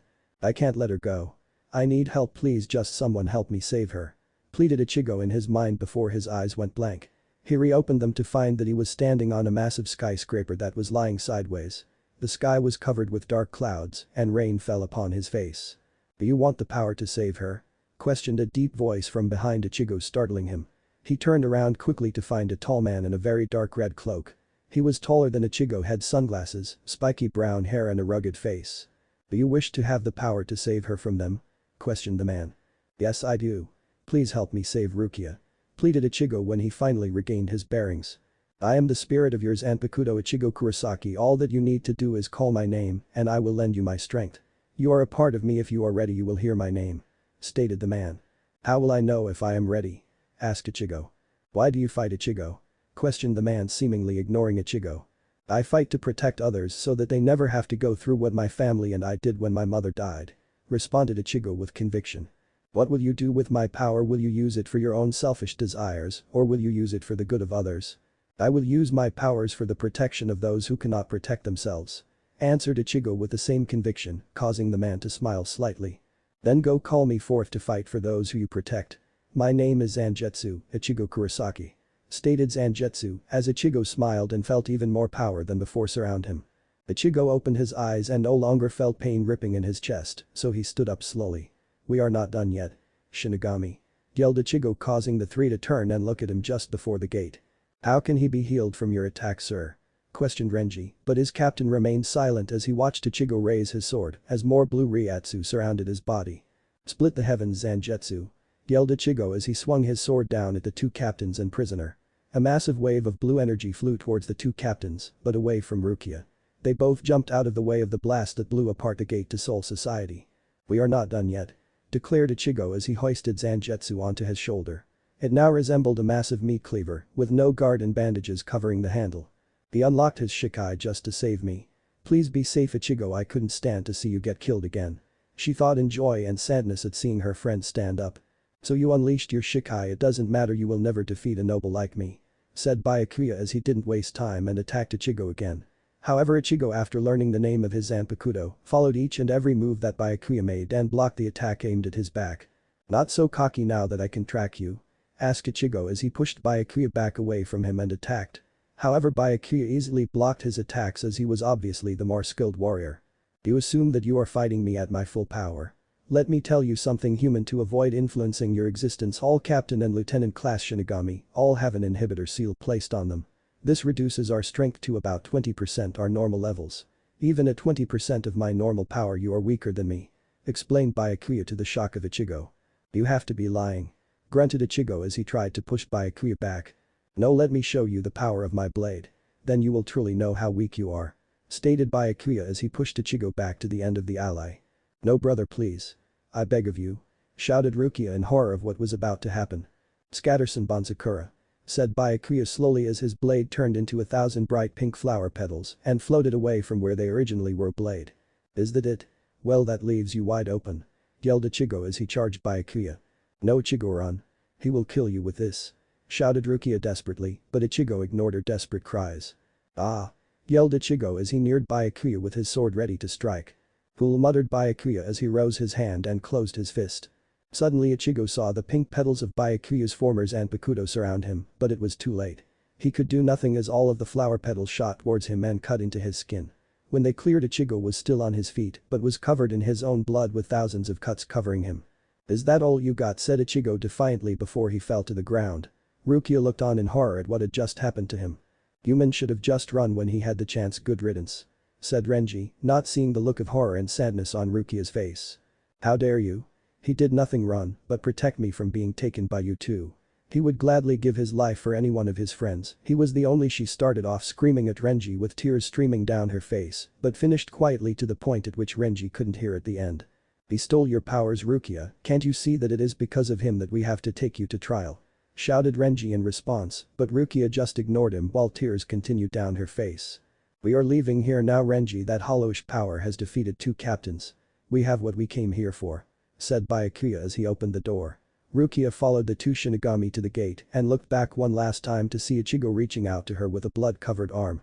With his last remaining ounce of strength, Ichigo mouthed out one last phrase. I won't give up. And with that, Ichigo passed into unconsciousness in a puddle of his own blood. Rukia smiled a bit at that and followed the 2 Shinigami into the gate. But the leaving of the Shinigami Kisuke Urahara finally emerged from the end of the alleyway. Well, impressive display there, Mr. Kurosaki Naruto, and I will have you ready to fight and defeat him to save your girlfriend. Said the ex-captain as he picked Ichigo up and ran back to his shop where he found Tessai working on an overloading tatsuki and a worried Naruto with Yuruchi waiting to look after the injured Ichigo. So I'm guessing that her powers are manifesting?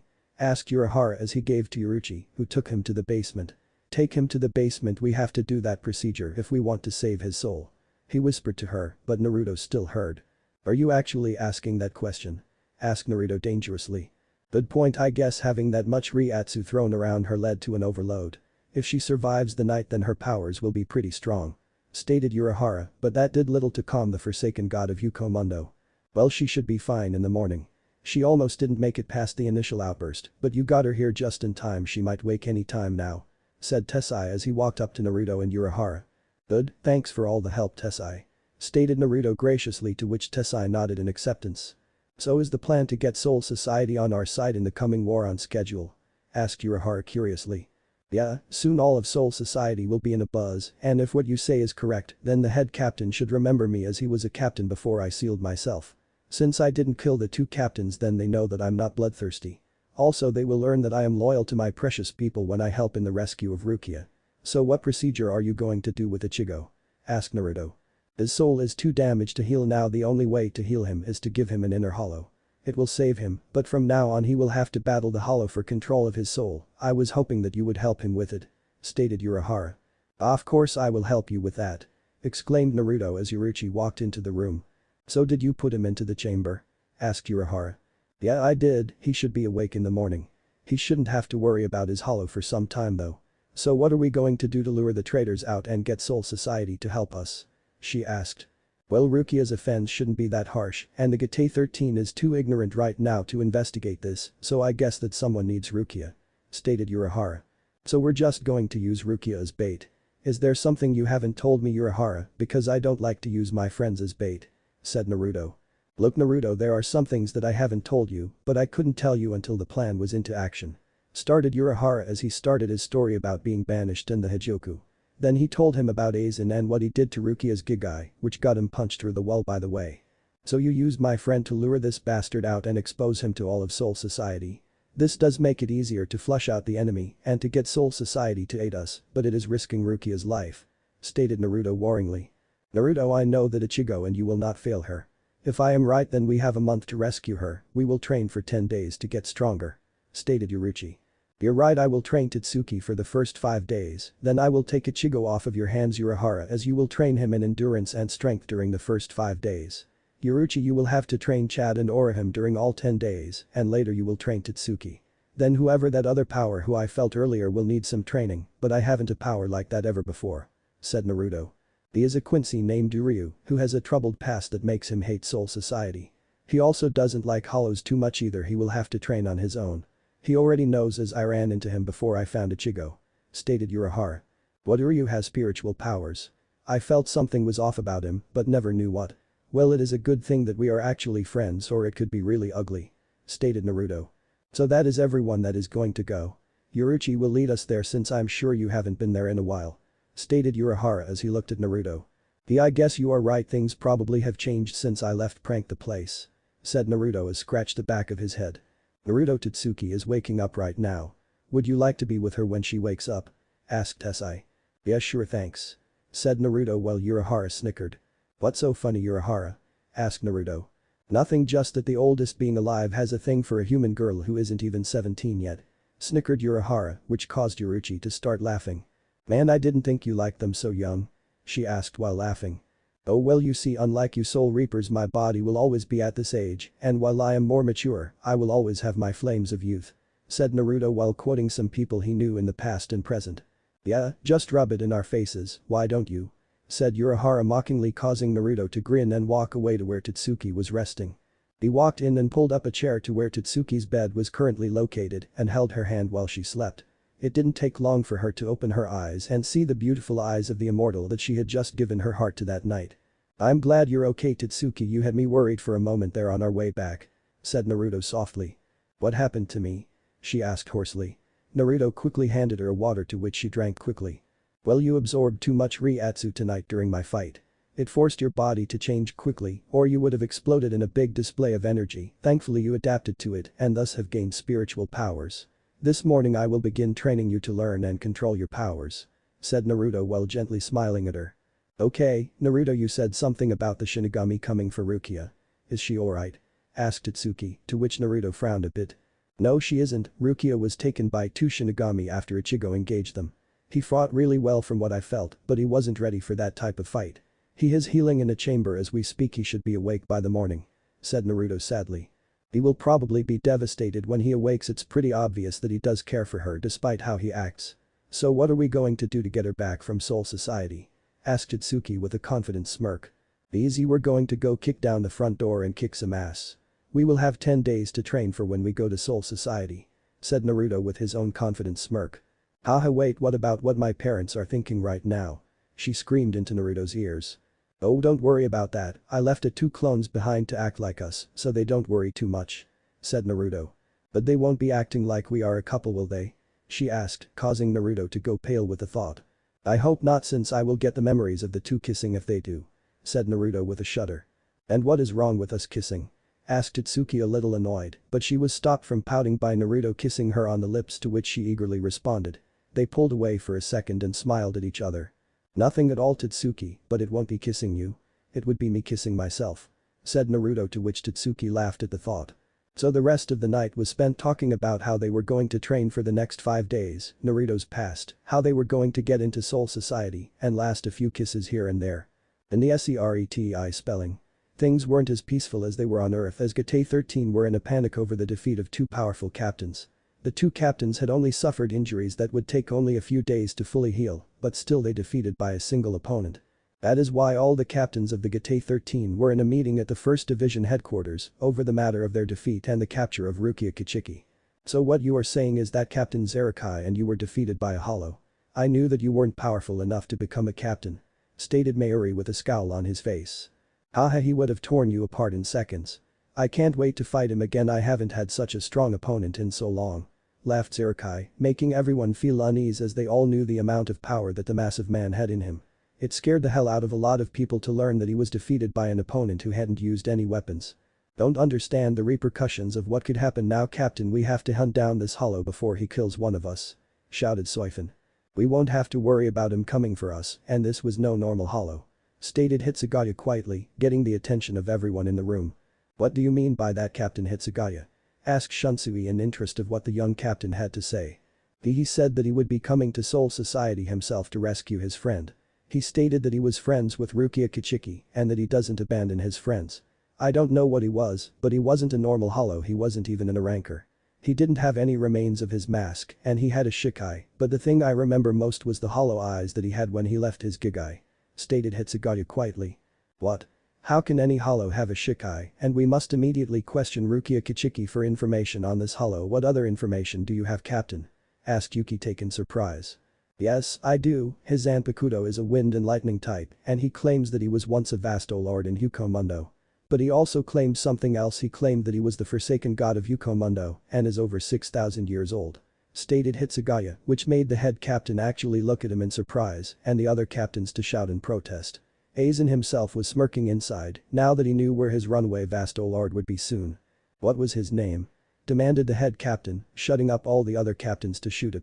"He claimed that his name was Naruto Uzumaki Namikaze, sir," stated Hitsugaya, to which the head captain looked at him in surprise.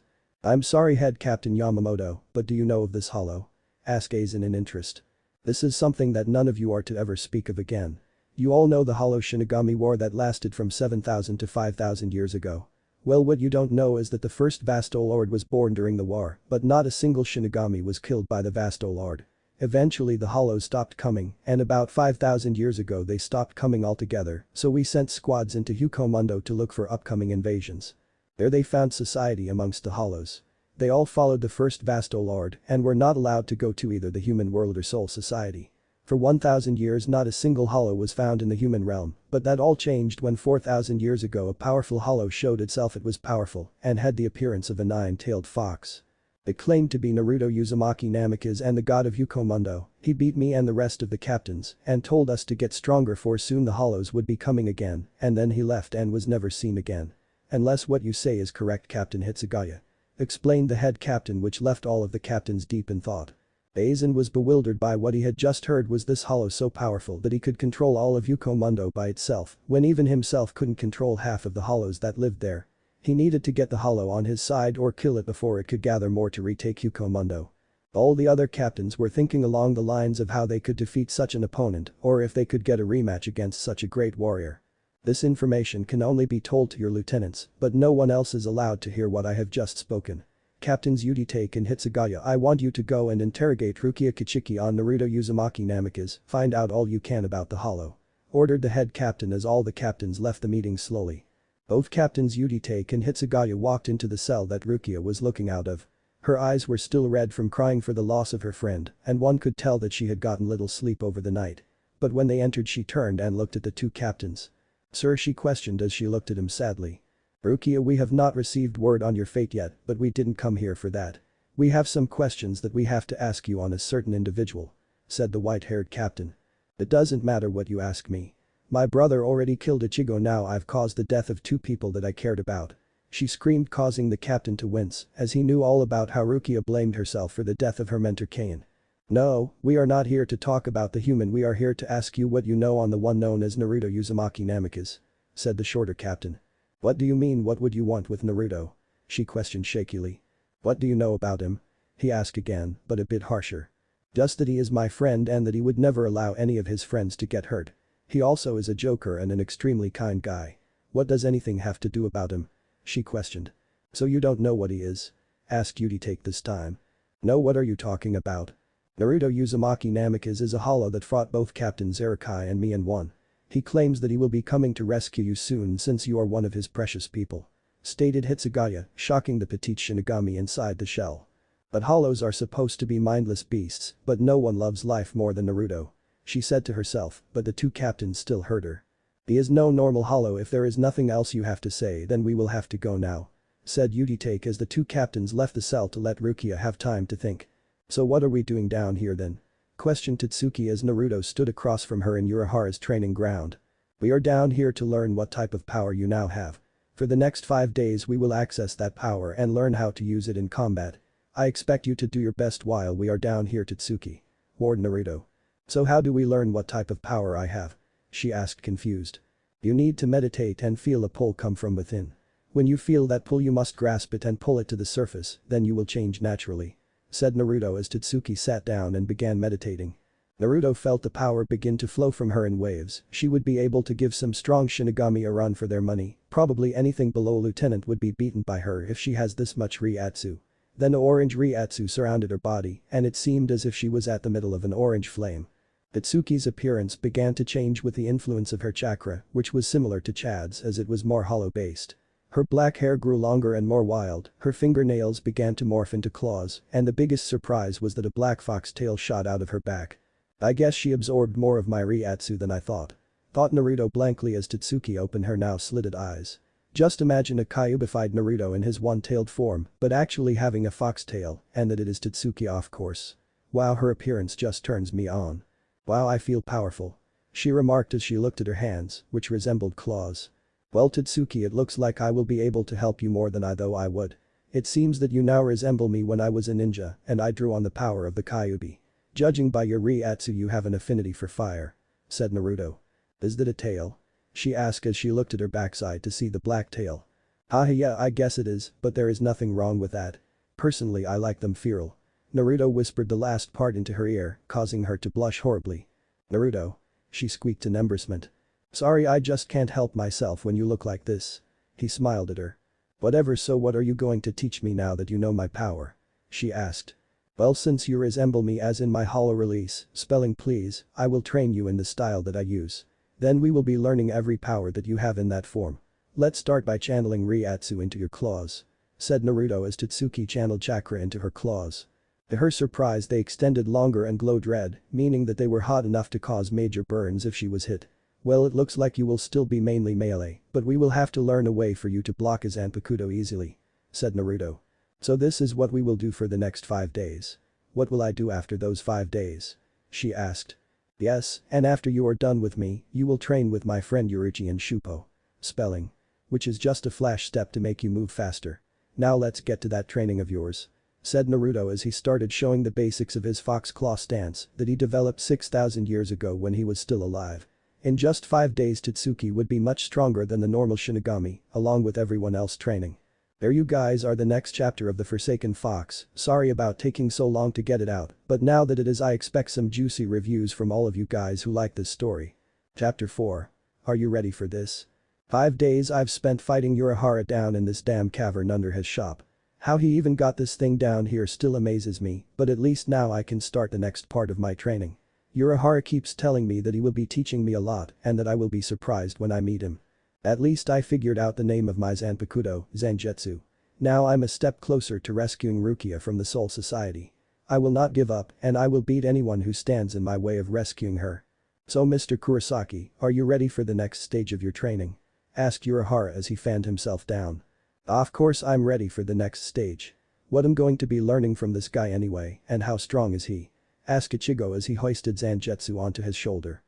Even I don't know what he is going to teach you, but I can tell you that the training will be extremely beneficial to you in the long run. Just remember though that he has the strength to take on 3 captain class Shinigami and win. Stated Urahara casually. What, he can fight 3 captains at once? Yelled Ichigo as he dropped his sword in shock at that statement. Yeah, he kinda made me look bad that day, but at least he is on our side. Stated Urahara. Well, if he wasn't on our side then, whose side would he be on? Questioned Ichigo. You will just have to ask him when you see him. He is way over there by all of the explosions. Stated Urahara as he pointed to a point on the other side of the training ground where explosions were popping up randomly. Whoa. I didn't even notice all of the explosions till now. What is happening over there? Asked Ichigo. Oh well, he is teaching your friend Tatsuki how to use her spiritual powers. I must say that she is pretty strong for being just a human. Stated Urahara. So Tatsuki is coming too? Asked Ichigo. What is up with all of these questions? Why don't you just go over there and see for yourself and begin the next part of your training? Suggested Urahara as Ichigo just shrugged and dashed off to where all of the explosions were coming from. Dodge, duck, dip, dive, and dodge. These were 5 words that Tatsuki had become quite familiar with over the past 5 days. Now she repeated this in her head as she fought clones of her boyfriend that were trying to kill her. Every chance she got, she would lash out and kill a clone with one of her claws, but Naruto kept reminding her to not just rely on her claws. By doing this training method over the past 5 days, she had learned a whole lot about her powers. It seemed like she now had a wide arrangement of powers beside her claws, which she could elongate even further by channeling her Reiatsu into her claws, making them glow red. This was needed for her to launch one of her attacks. She called this Yugokutsume. Inferno Claws. The first thing that she learned was that she had iron hard, what do the ranker call it? Skin, which was tough enough to block most blades. She used this as a last resort to surprise her opponent and hopefully land a lethal hit on them. Although she knew that it wouldn't be effective against an opponent much stronger than her. Second, was that she could channel her Reiatsu into her claws and launch 5 red beams of energy that cut her opponents apart.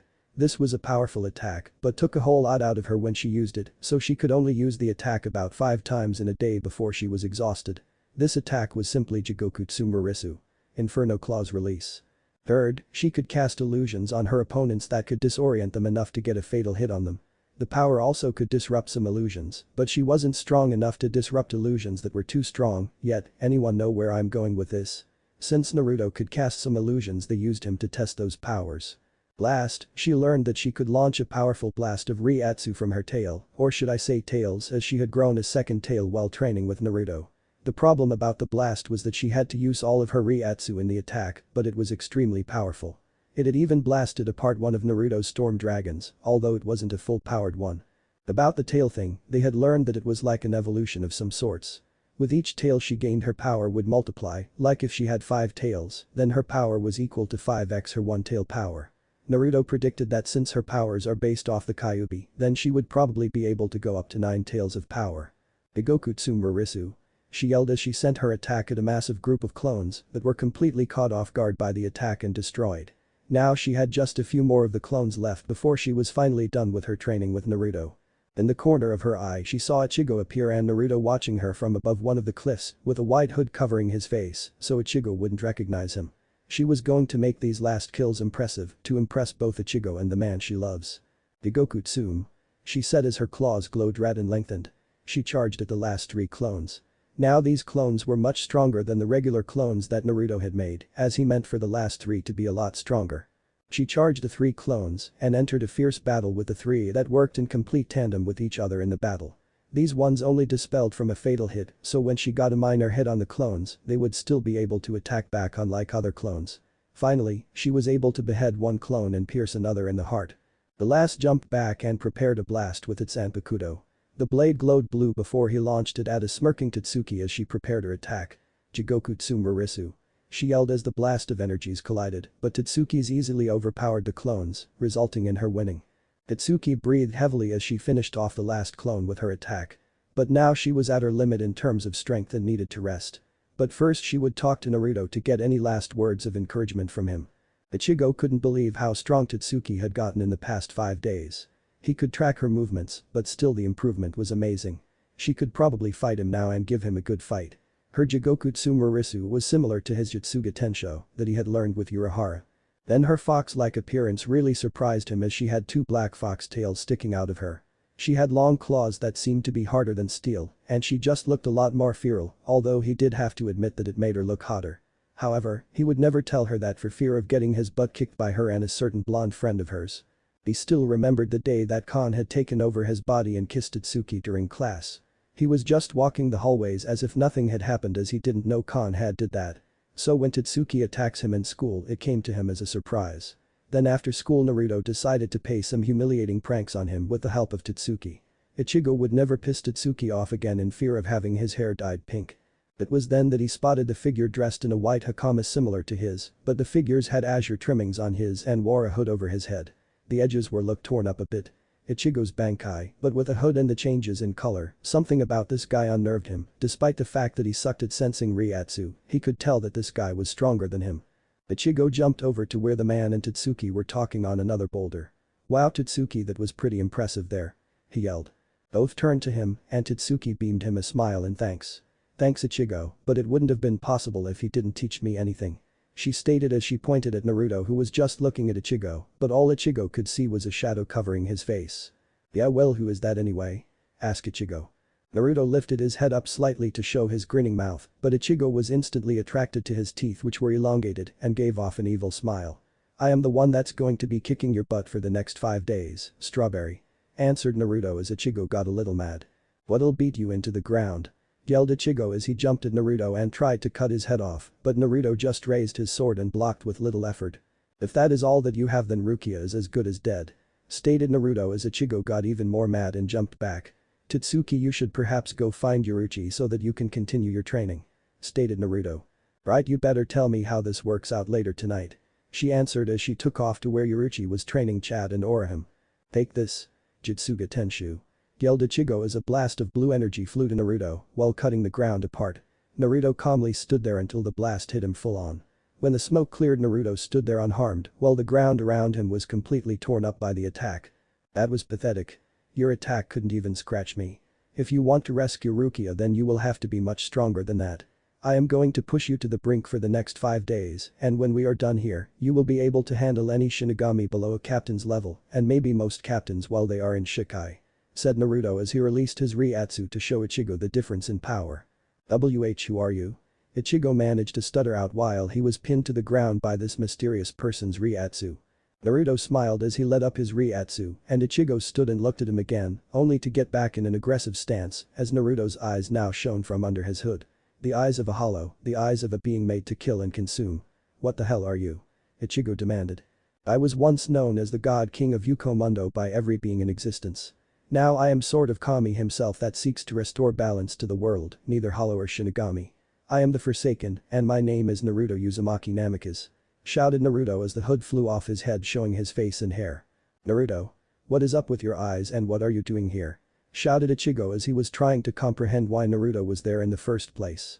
"Didn't you listen to my title? I used to be the most powerful hollow in existence 4,000 years ago, but I sealed myself up and went into a metamorphosis that turned me into a half hollow and half Shinigami being. I am here to help save this world from a being that wishes to rule it," proclaimed Naruto as Ichigo was still trying to process what he said. "So all this time you have been around me while I've fought hollows. Why haven't you done anything to help and why didn't you rescue Rukia? Aren't you supposed to be like 4,000 years old, so why couldn't you save Rukia?" asked Ichigo. "Well yeah, I wanted you to fight those hollows without my help, and about the now saving Rukia, I was fighting 2 captains at once, so cut me some slack. Then Tatsuki was going to explode from the Reiatsu she gained, so I had to bring her here," explained Naruto. "Fine, so you are like extremely old and are going to be teaching me for the next 5 days?" asked Ichigo. "Exactly. Now I personally believe that most people learn better when their lives are in danger, so my clones are going to try and kill you. If you want to survive, then you better get stronger or they will kill you," said Naruto as he summoned 100 clones of himself, which made Ichigo back up in shock. "Now Ichigo, can you rise against my army and pass yet another step to save Rukia?" asked Naruto as he summoned a big boom box and started playing Dancing for Rain by Rise Against. Immediately 10 clones jumped at Ichigo and tried to attack him. Thankfully Ichigo was ready and defended himself from the clones, but he wasn't able to score a hit against the clones. Ichigo was able to overpower the defenses, but another clone would just defend any opening left by another. "Itsuga Tenshu," yelled Ichigo as a blast of blue energy shot at 3 clones. "Hanpeki Rakurai," shouted the 3 clones as they launched attacks of their own at the Jutsuga. The attacks collided in air and exploded in a blast of energy, but neither Ichigo or the clones had taken any damage, but the clones looked slightly winded. "You have 5 days to beat all 100 of my clones. If you cannot beat my clones before then you do not have the resolve needed to save Rukia," said Naruto as his clones started to attack again even faster than before. "5 days, I will do it in 3. Declared Ichigo as he met the clones in vicious combat. "Do you think that Naruto will get him strong enough?" asked Isin as he watched Ichigo fight Naruto's clones as Urahara also observed the battle. If what Naruto said is true, then Ichigo should be able to learn even more techniques from Zangetsu. He may like the more explosive attacks, but he needs to work on his strategy more than anything. Besides, if Naruto was only using half his power against us, then I don't even want to know how powerful your son will be," stated Urahara as he watched Ichigo get driven into the ground by a powerful kick only to shoot back up to destroy his first clone. "Well, putting himself in harm's way just to get an opening isn't really good strategy. He needs to get more experience, it's not power that he is lacking," stated Isin again as Ichigo barely ducked under a blow. "Well, time can only tell. Why don't we go and see how the others are making out?" asked Urahara as the 2 left without Ichigo even noticing. 5 days had passed since Ichigo had begun his training with Naruto, and like Ichigo said, he had beaten all 100 in just 3 days. During those 3 days Ichigo had learned to trust Zangetsu in everything as Zangetsu was a part of him. Zangetsu had even showed him a couple of moves that would aid him in the future against stronger opponents. The last 2 days Naruto fought against Ichigo personally and taught him many things that had to do with controlling one's power and when to release your power for the maximum effect. He had even started to teach him about the first steps to achieving his Bankai, which would be accomplished later after they had infiltrated Soul Society. Naruto had explained to Ichigo his story about his life and death.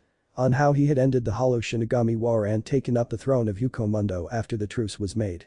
After that the two remained friends as even though Naruto was way older than Ichigo, he still acted like a teen most of the time. "Well Ichigo, you managed to pass my training, we will be leaving tonight, so get some rest. Once we enter Soul Society we might be under attack by Soul Reapers," said Naruto as he sheathed his sword.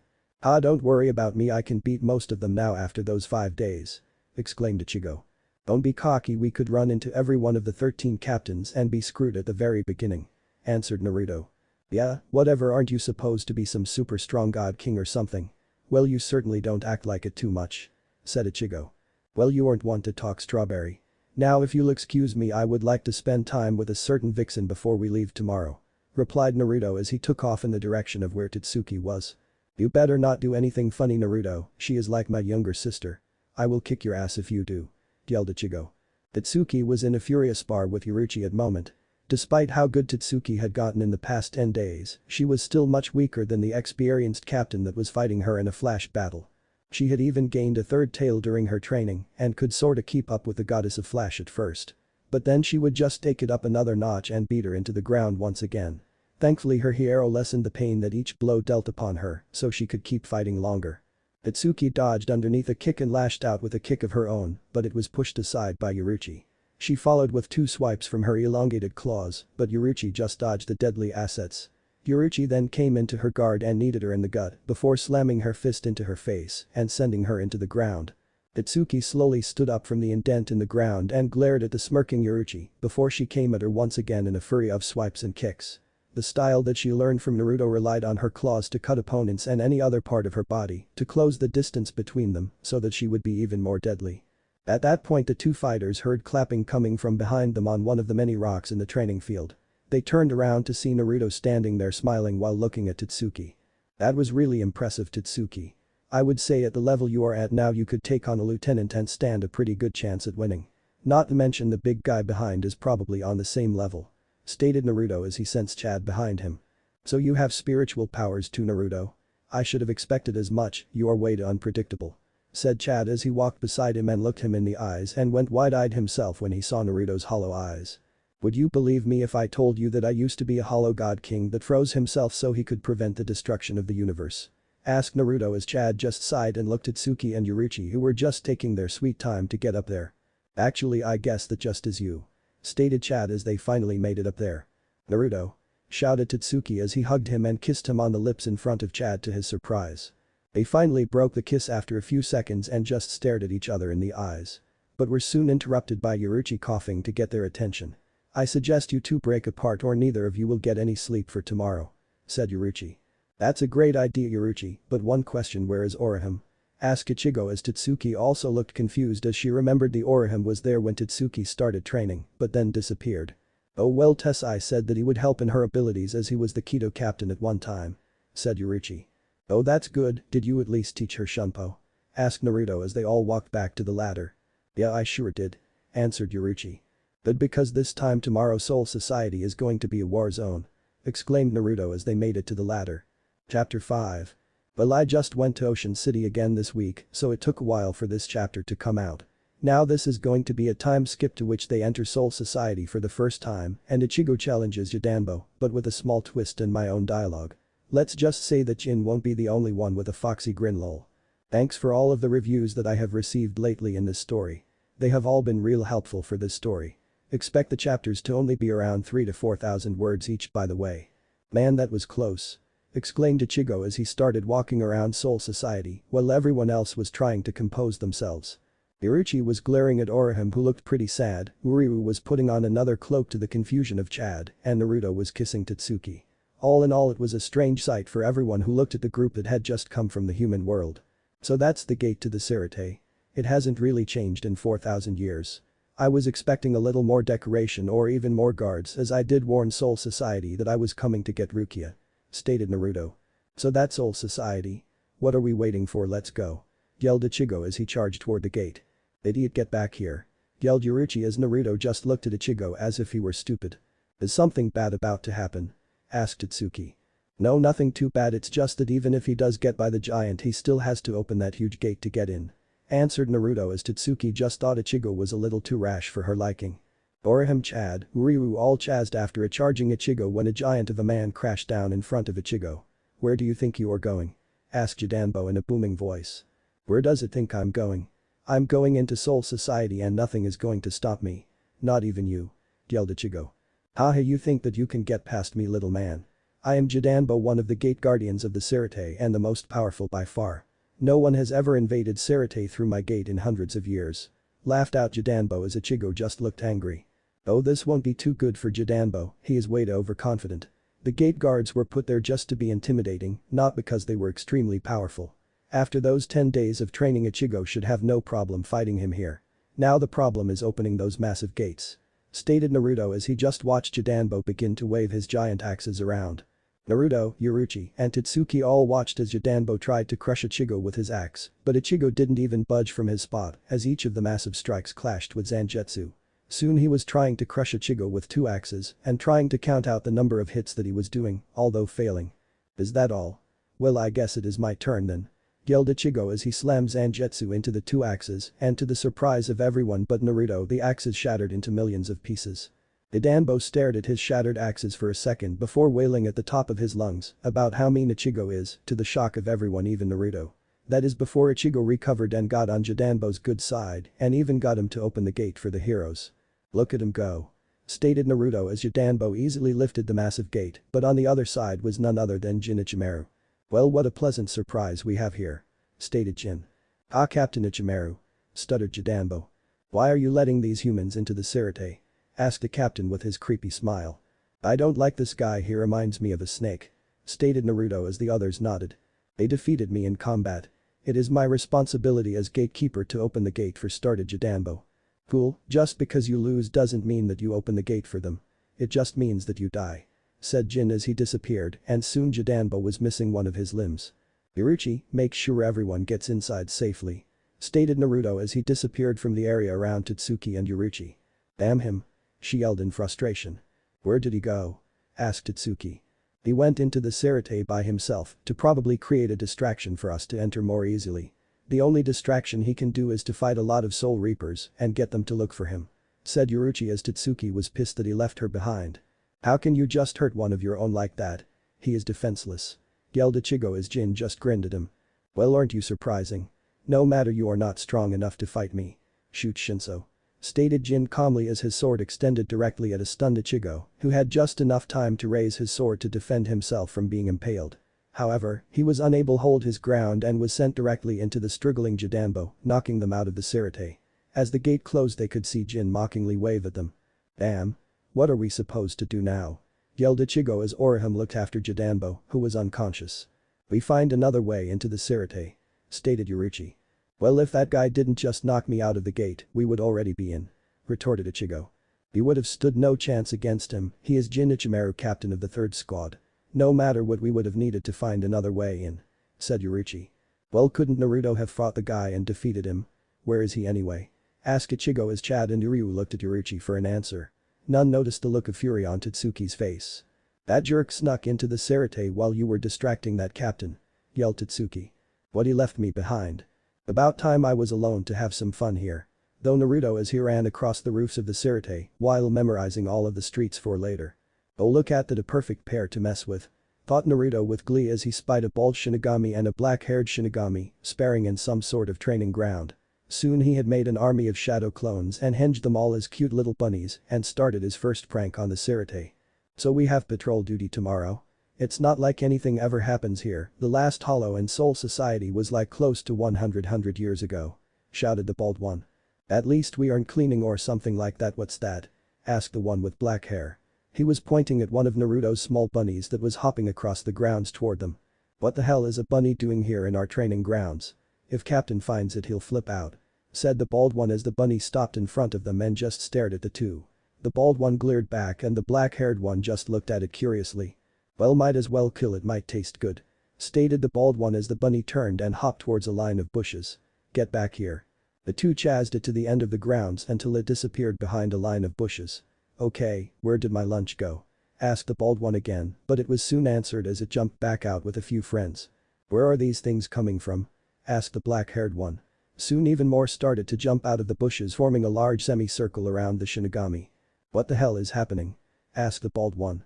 "I don't know, it looks like they want to attack us," said the black-haired one as the bunnies began to glare at the Shinigami. "But those things couldn't do a thing to us," said the bald one as he began to argue with the black-haired one. Neither noticed the first bunny begin to grow in size and take on a feral appearance. "Fine, let's just kill it then," yelled the bald one as the two turned towards the first rabbit and got a huge shock as a massive bunny that twice their size stood there. It had red eyes, dark shaggy hair, mucus dripping from its fang-covered mouth, and massive claws on its paws. "What the hell?" thought both Shinigami. "Roar!" roared the massive feral demon bunny. The roar was so loud that it got many of the 11th squad outside to see what could have caused such a loud roar. "What the hell is that thing?" asked one. At that moment the remaining bunnies all began to change into beasts similar to the first.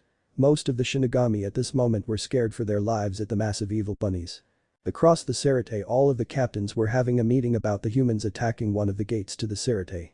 "So you allowed these humans to escape with their lives, Captain Ichimaru?" questioned Captain Kuretsuchi. "Well, since I closed the gate there was no reason for me to do anything about these humans," answered Captain Ichimaru. "Ah, I bet you just couldn't beat them yourself.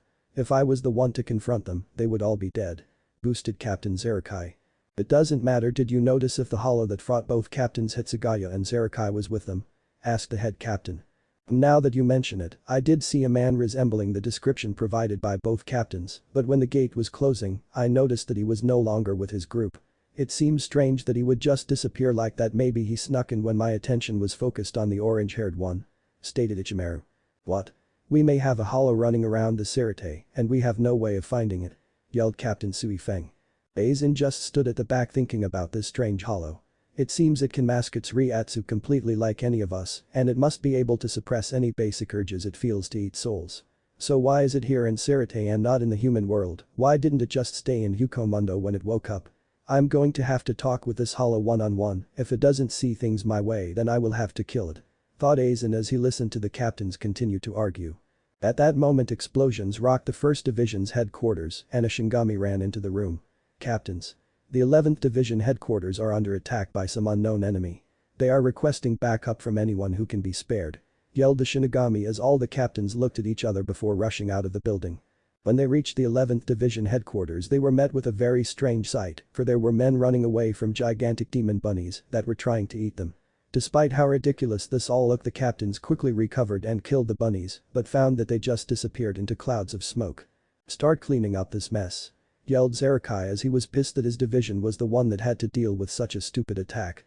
As he and the rest of the captains turned and head back to the main area, they were dumbstruck at one of the strangest things they had ever seen before. The largest tower in the Sarate was a painting of a man giving them the victory sign, and above the painting was the message in bright yellow paint, "Naruto Uzumaki Namikaze was here.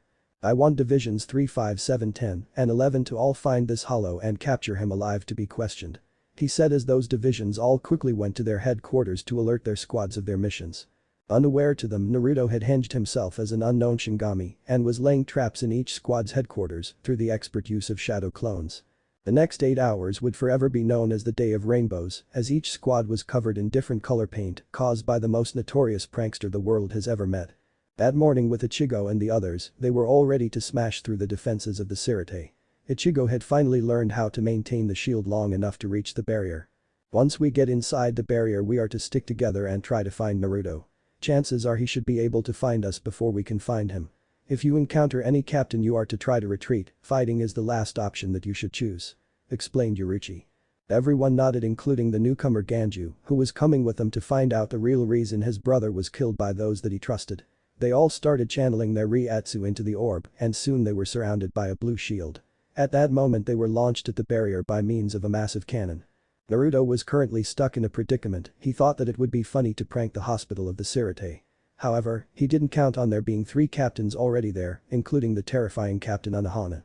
Along with her were Captains Kairaku and Yuki Take. "So do you mind me asking what you are doing with those buckets of paint at my hospital?" asked Unohana as she smiled sweetly at Naruto. Was all Naruto was able to say as he started to sweat lightly from the look that Unohana was giving him, while the 2 male captains were inching away from their friend as they knew to avoid that smile at all costs. "If you don't mind, could you please put that paint down and not do anything to my hospital?" she asked nicely, and Naruto quickly sealed the paint away into a few seals. "Well, now that is taken care of, we can get on to business. What are your real reasons for being here in the Sirte?" asked Captain Kairaku. "I'm sure you've already heard my real reasons for being here. So I don't really have to answer that now, do I?" asked Naruto with a smile. "Yes, we heard that you were here to rescue Rukia Kichiki from her fate, but your methods are pointing to alternative motives. If all that you wanted was to rescue her, you would have done it before we knew that you were past the gates. So what are the real reasons for you being here?" asked Captain Yuki Take. "Wow. You two have already figured it out. Well, if you must know, I have 2 more reasons for being here. One is to see how powerful Soul Society has become since I was last here, and the other is to find a man who wants to be God," said Naruto as the 3 captains before him looked at each other. "What do you mean by that?" asked Kairaku. "It means that a storm's coming and the world shall be plunged into darkness if I have nothing to say about it. Now show me the power that Soul Society has," yelled Naruto as he used Sunito to appear behind the 2 captains. Meanwhile, Captain Unohana just watched the match on the sidelines. Both captains jumped into the air to avoid the attack and drew their swords at the same time. Naruto followed after the 2 and was attacking both at the same time as he was faster than the 2 captains at their current level. Both captains started to work together and were meeting Naruto at the center of the courtyard. Together they were able to hold of the blonde, but they could tell that he could increase his power as Naruto smiled during the entire battle. "Ah, this is so much fun. I haven't fought anyone in solo combat in so long as it is boring, but together you two are a remarkable team," exclaimed Naruto as he parried an attack from Kairaku and dodged under an attack by Yuki Take. "How can this guy be this good? Together we can probably beat old man Yamamoto. We can't keep this pace up forever as Yuki Take's sickness will start to affect him," thought Shunsui as he decided to take it to the next level if Naruto did. Naruto finally was able to get an opening and delivered a kick to Kairaku's ribs and sent him into a wall, causing it to collapse. However, he underestimated Yuki Take as the captain increased his speed slightly and he swung for his exposed chest. However, a metallic clang sounded throughout the courtyard. Yuki Take was stunned by the fact that his sword didn't even pierce the skin of Naruto's hero. He was unable to think on this as Naruto quickly spun, brought his hand around and smashed his fist into the sick captain's face and sending him into a wall close to where Kairaku was now standing up once again. "Damn, that kick hurt," exclaimed Kairaku as he helped Yuki Take up. However, the sick captain lost his footing and started to cough his lungs out while Kairaku looked worried. Naruto himself was slightly pleased with the 2 captains before him. It took guts to get back up after being hit by Naruto, and he felt that those 2 were probably 2 of the few truly ready for the war coming. However, he would have to do something about the sickness the one with grey hair had.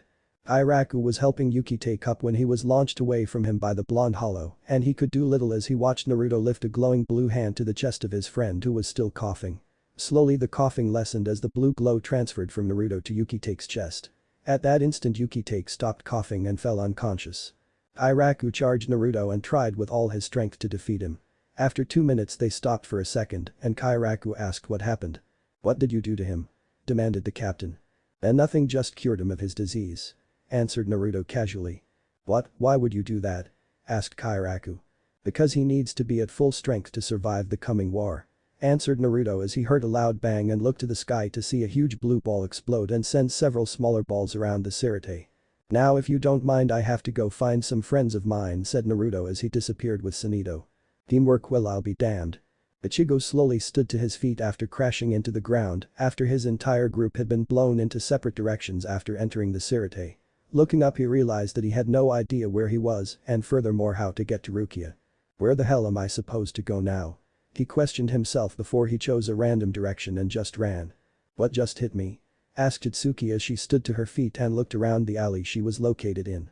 That's when she spotted a slightly confused Orihime slowly sitting up. "Orihime? What just happened?" asked Tatsuki as she helped her friend up to her feet. "I think we barely made it through the barrier, but we couldn't keep it up, so it launched us into different directions. Where are the others? Did you see which direction they went after the sphere broke?" asked Orihime. No, I just remember everything flying around me at a fast pace.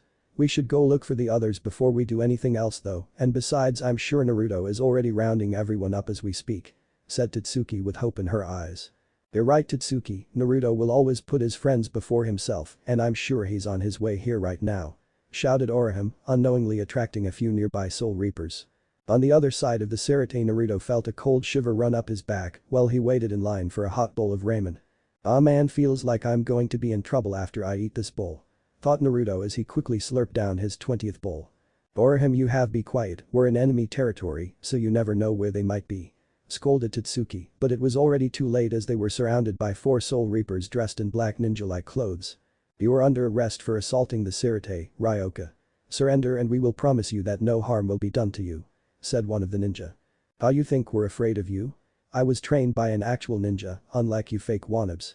If you were ninja you would have never even shown yourselves until it was time to attack. Now if you want to fight all you needed to do was ask," Tatsuki stated as he slid into her stance and changed into her fox form. Orihime herself got into a defensive stance to cover Tatsuki if she was outmatched by the ninja. Tatsuki didn't wait for the Soul Reapers to attack and launched herself at the first one to her right. Luckily this one wasn't the strongest of fighters and was only able to block her right hook before he was nailed in the gut by Tatsuki's knee, which sent him into the alley wall. She quickly ducked under a swipe from a kunai-like weapon from the one next to the one she had just knocked out. She dodged a few more swipes before she caught it with her left claw and cut 5 deep gashes across his chest. Orihime herself was using her shield to keep the other 2 Soul Reapers at bay while Tatsuki handled the other 2. Thankfully neither had the speed or power to get by her shield, so it wasn't long before Tatsuki showed up and engaged the last 2 ninja. She quickly incapacitated the 2 and they were on their way through the 2nd Division's headquarters, unaware that they were being followed by a very angry bee.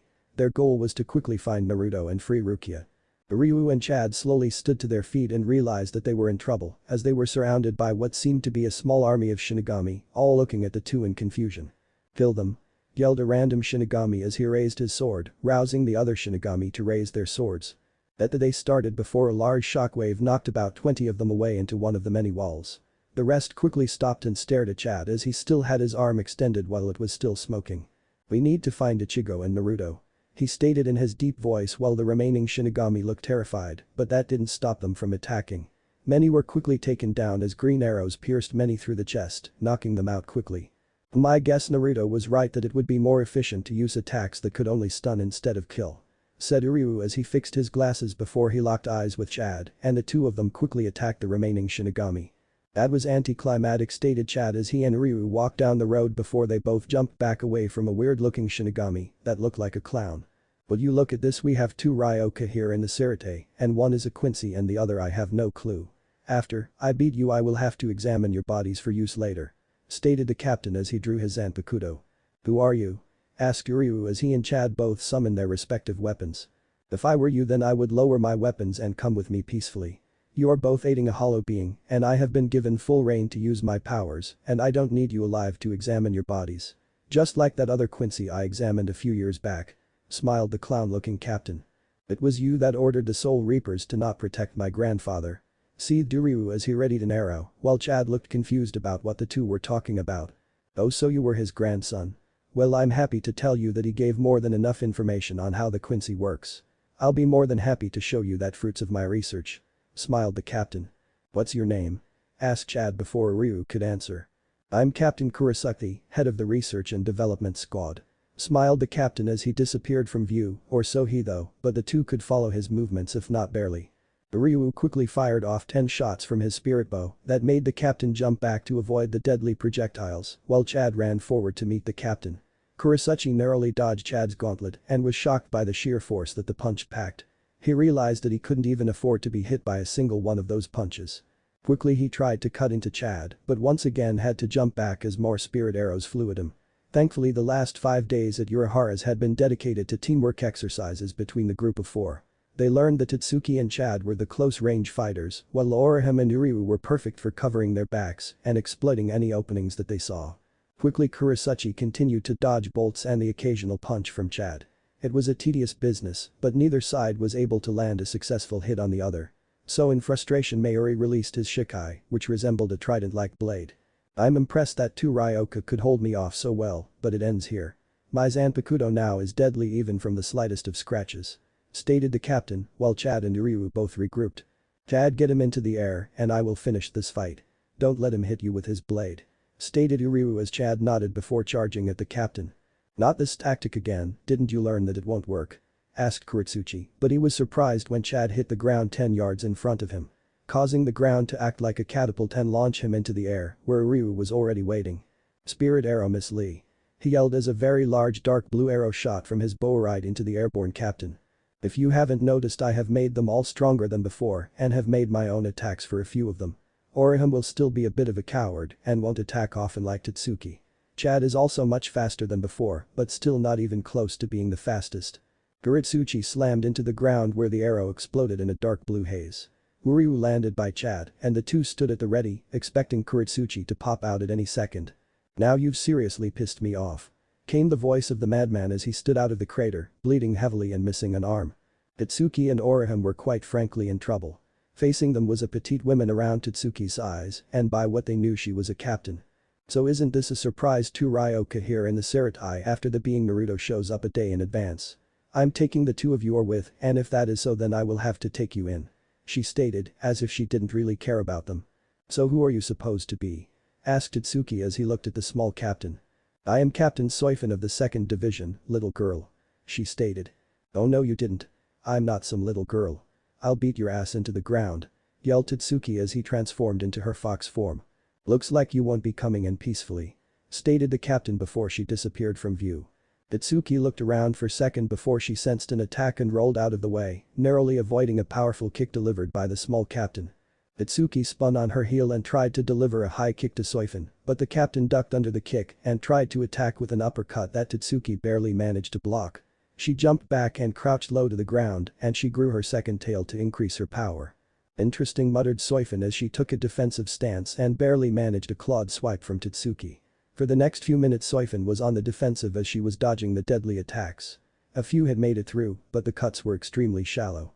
Deciding it was time to take it up a notch, she started increasing her speed and Tatsuki was unable to adapt quickly enough and suffered a kick that sent her flying back, but Soifin shunpoed right in front of her and slammed her elbow into her gut, elucidating a cry from Tatsuki. At that moment Orihime intervened and shot one of her fairies at Soifin, but it was easily dodged by the captain. She was barely able to raise a shield in time before Soifin's foot slammed into the shield, cracking it slightly. However, that didn't stop the captain as she repeatedly slammed her fists into the shield and soon spider cracks appeared all around it before it shattered into a million pieces, but Soifin was done with that, she reeled back her fist, ready to deliver a crippling blow to Orihime. However, she was hit by a blast of violet energy. Tatsuki stood panting over by where she had been knocked into the ground. Slowly a third tail began to grow out of her back as her nails got longer and her body started to gain a redder aura. Soifin stood up and glared at Tatsuki and vaguely noticed that she now had 3 tails instead of 2. They both stayed still for a second, neither willing to make the first move. One could cut the tension with a feather if they were stand between the two, of course no one was that stupid, but you get the point. As if by some unspoken agreement they attacked each other in a flurry of hand-to-hand combat that many people would be unable to stand up to nowadays, but not for these two martial artists. For them this was nothing more than something that they had been bred to do. The spider now increased strength and speed. Tatsuki just didn't have the strength or experience to hold her ground for more than a few minutes. Pretty soon Soifin was dealing much more damage than what Tatsuki could deal herself. She was slammed into the ground one last time and Soifin approached her still form, completely focused on ending this fight once and for all.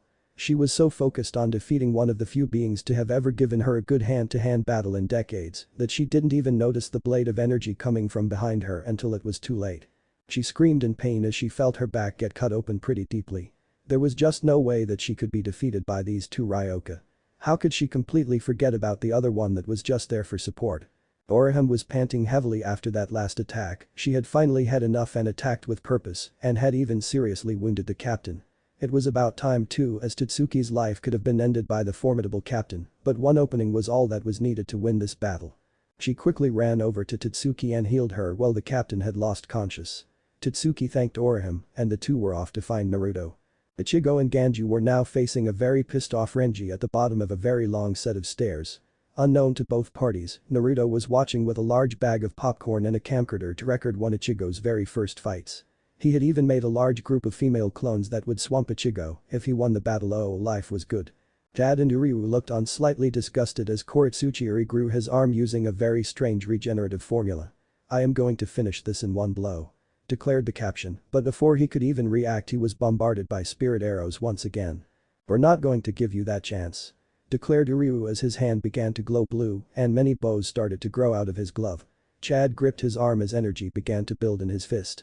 "Rapid spirit assault," cried Uryu as he started firing off arrows at the speed at which a machine gun would fire. Chad followed the arrows right into a damaged Koritsuchi, who was too slow to dodge all of the arrows. Chad slammed his glowing gauntlet into the gut of Koritsuchi and released all of the area. Koritsuchi's face seemed to inflate for a second before he exploded into nothing but water. Uryu walked up to Chad and looked at the water for a second. "That was weird," stated Chad before he turned and ran off with Uryu following behind him. It seems that Uryu and Chad defeated that madman and Ichigo just beat Renji, which means, thought Naruto as he made a small signal. "We love you, Ichigo Kurosaki," screamed 100 barely covered women that all looked a little different as they hugged the stunned Ichigo. For a second nothing happened before he shot backwards into a wall, knocking him out due to nothing more than a massive nosebleed. Naruto was on the ground laughing his ass off at what had just happened. It seems that Ichigo Kurosaki was a closet pervert and the best part was that it was all on tape. Chapter 7. These worlds collide, but the distance remains. "You idiot, why didn't you just leave and get away with your life? I was ready to die and now you come to save me," screamed Rukia while she was hanging in the air. "Shut up, midget, I would never abandon you like that. If it wasn't for you then my family and I would be dead. I owe you my life and you are my best friend, I will never abandon you. I would die for you, Rukia," stated Ichigo softly as Rukia's eyes began to fill with tears. "I don't want you to get hurt," whispered Rukia softly, but Ichigo heard every word. "Don't worry, I've been doing a lot of training over the past few days. I can handle just about anything coming at us," answered Ichigo confidently. "How can anyone Zanpakuto have that much power?"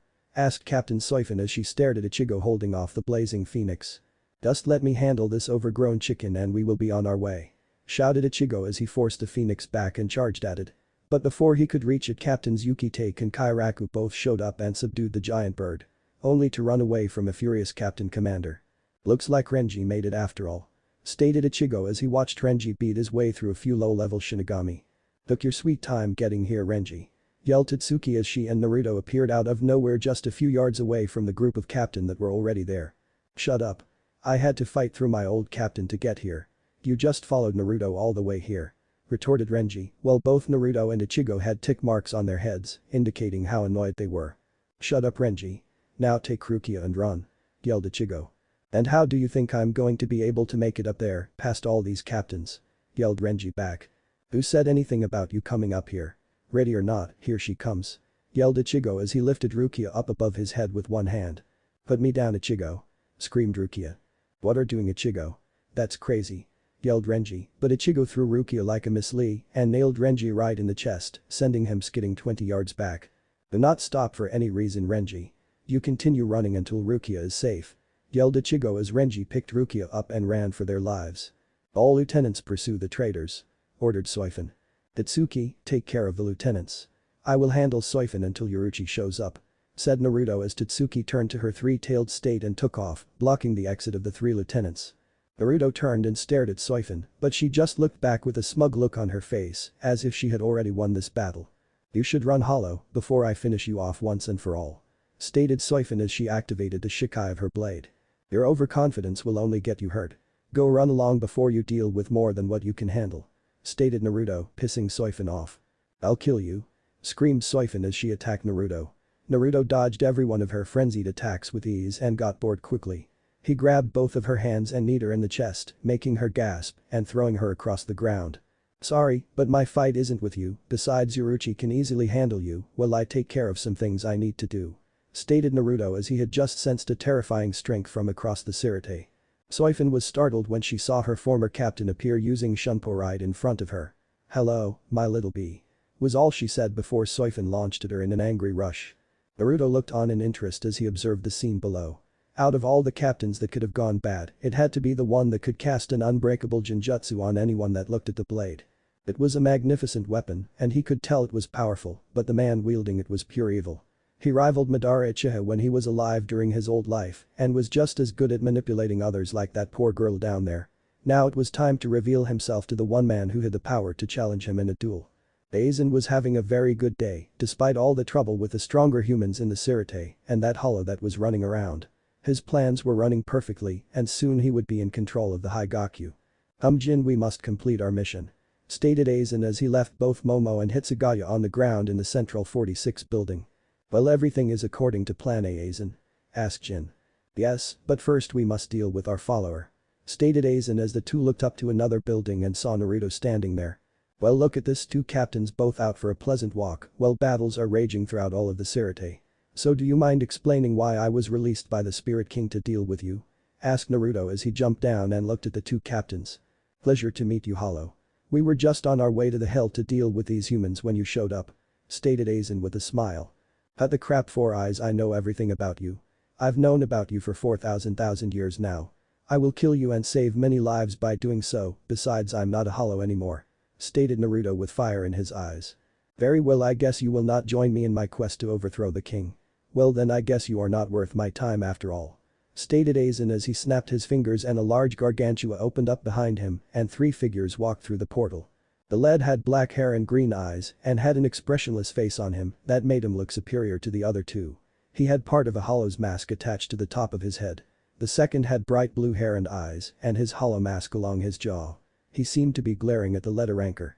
The last was much larger than the other two and seemed to be smiling in delight at the battle to come. "So you brought back up to fight me just in case.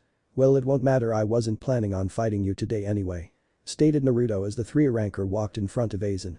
"We will have our fight soon enough," started Aizen. Naruto Uzumaki Namikaze. "Remember that name for you will come to fear it," stated Naruto as he took a taijutsu stance in front of the three ranker. "Very well, Namikaze. None of you are to use your releases," ordered Aizen as he and Jin disappeared using flash step. "So which of you fine gentlemen wants your ass kicked first?" asked Naruto as he smiled at the two pissed ranker and the emotionless one. "I'm going to kick his ass. I am the king and no one talks to me like that," shouted Grimmjow as he launched himself at Naruto, faster than what most captains would be able to follow. Naruto followed him and at the last instant brought his hand up and caught Grimmjow's attack in his hand. Naruto didn't budge an inch, but the building beside him burst apart from the kick. Every one of the ranker had wide eyes as Naruto stood there with Grimmjow's leg in his grasp, not moving a muscle. Grimmjow then started to yank his foot free, but the hand wouldn't let go of his foot. "If any of you want a chance, you're going to have to attack at once," declared Naruto as he threw Grimmjow back to where the other two were. Grimmjow got back up and glared at the blonde man. "He is mine to fight. Stay out of this," yelled Grimmjow as flew at Naruto again. "So be it," said Naruto as he ducked under a punch by Grimmjow. He jumped back to avoid a knee to the face and leaned to the side to avoid another punch. To everyone it seemed like he wasn't even trying to avoid the punches and kicks. "Stay still," yelled Grimmjow as he launched even more attacks while Naruto easily dodged the attacks. Finally Grimmjow felt a great pain in his gut as he was kneed by Naruto. Naruto did an uppercut and nailed Grimmjow up and did a roundhouse kick and sent him back to the other two ranker. The other two both had raised eyebrows as Grimmjow was known to be the best taijutsu expert in the Espada. "This guy is much stronger than I thought Ulquiorra. "Grimmjow, we will attack him together. Aizen does not want any mistakes," ordered Ulquiorra as he drew his blade and Yami got a sadistic smirk on his face. Tatsuki was faring well against the three lieutenants that were fighting her. If it wasn't for the fact that they outnumbered her 3-1, the battle would have been over by now. Ichigo had activated his Bankai and was fighting that captain in some sort of dome. Regaining her thoughts, she ducked under a steel spiked ball and leaned out of the way of a fencing blade. Only to block a three-pronged blade coming from the other female. Quickly she pivoted the blade away from her and brought a fist up and nailed the captain in her ribs, knocking her back.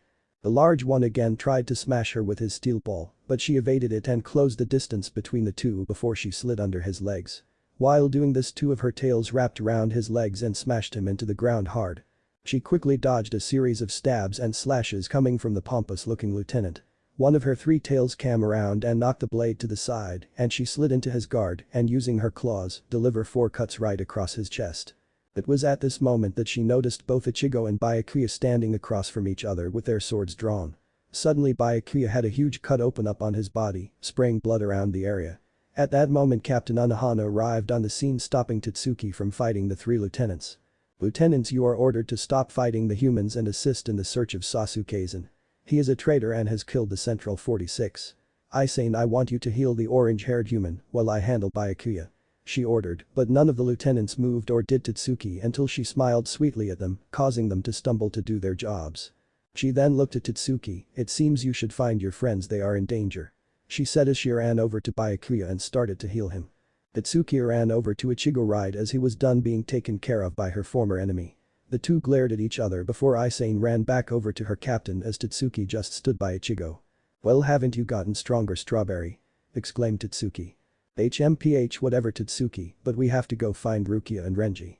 I have no idea what Naruto is doing, and Chad, who are you, and Ganju are a mystery," said Ichigo as Tatsuki nodded before a massive explosion was seen coming from the center of the Sirte. "Yes, we know where Naruto is," commented Tatsuki as Ichigo nodded. "Right, let's go find Rukia," he shouted as they started running in the direction where they saw Renji run. As they were running, they heard Isane announce to all of the Sirte that Captain Aizen and Captain Ichimaru were traitors and all further hostilities against the humans were to be stopped immediately. Naruto ducked under a fast slash from a sword and blocked a large fist aimed for his head before tilting his head slightly to avoid a fast punch. Quickly, throwing the large fist into the path of the sword, he brought his one fist up and slammed it into the ribs of Grimjo. Then, moved past Yami and was able to get inside the guard of the strongest and slam his fist into his face, throwing him back a good 20 yards. Sensing an attack from behind, he used Sunito to appear behind Yami and elbow him in the back of his head, sending him crashing to the ground. "If this is all that the three of you have, then you might as well surrender. Because none of you will be able to escape here alive if it is," stated Naruto coldly as he began to raise his spiritual pressure. The three ranker had regrouped, sporting minor scratches and were feeling the effects of his pressure. Yami was sweating and breathing hard and struggled to stay on his 2 feet. Grimjo was sweating himself at the amount of pressure this guy had in just his base form. Ulquiorra's eyes had widened and a small line of sweat was running down his not-so-emotionless face. Naruto drew his sword and glared at the two before he disappeared using Sunito. The three ranker all got into defensive stances with their swords drawn. Ulquiorra barely brought his sword up to block Naruto's attack. However, he did not anticipate the strength of the blow and was sent back into a wall of a building. Naruto then brought his blade across to cut Grimjo's head off, but the ranker barely managed to duck and lost the top part of his hair. Too bad Naruto wasn't done and launched a small ball at him that blew him even further away than Ulquiorra.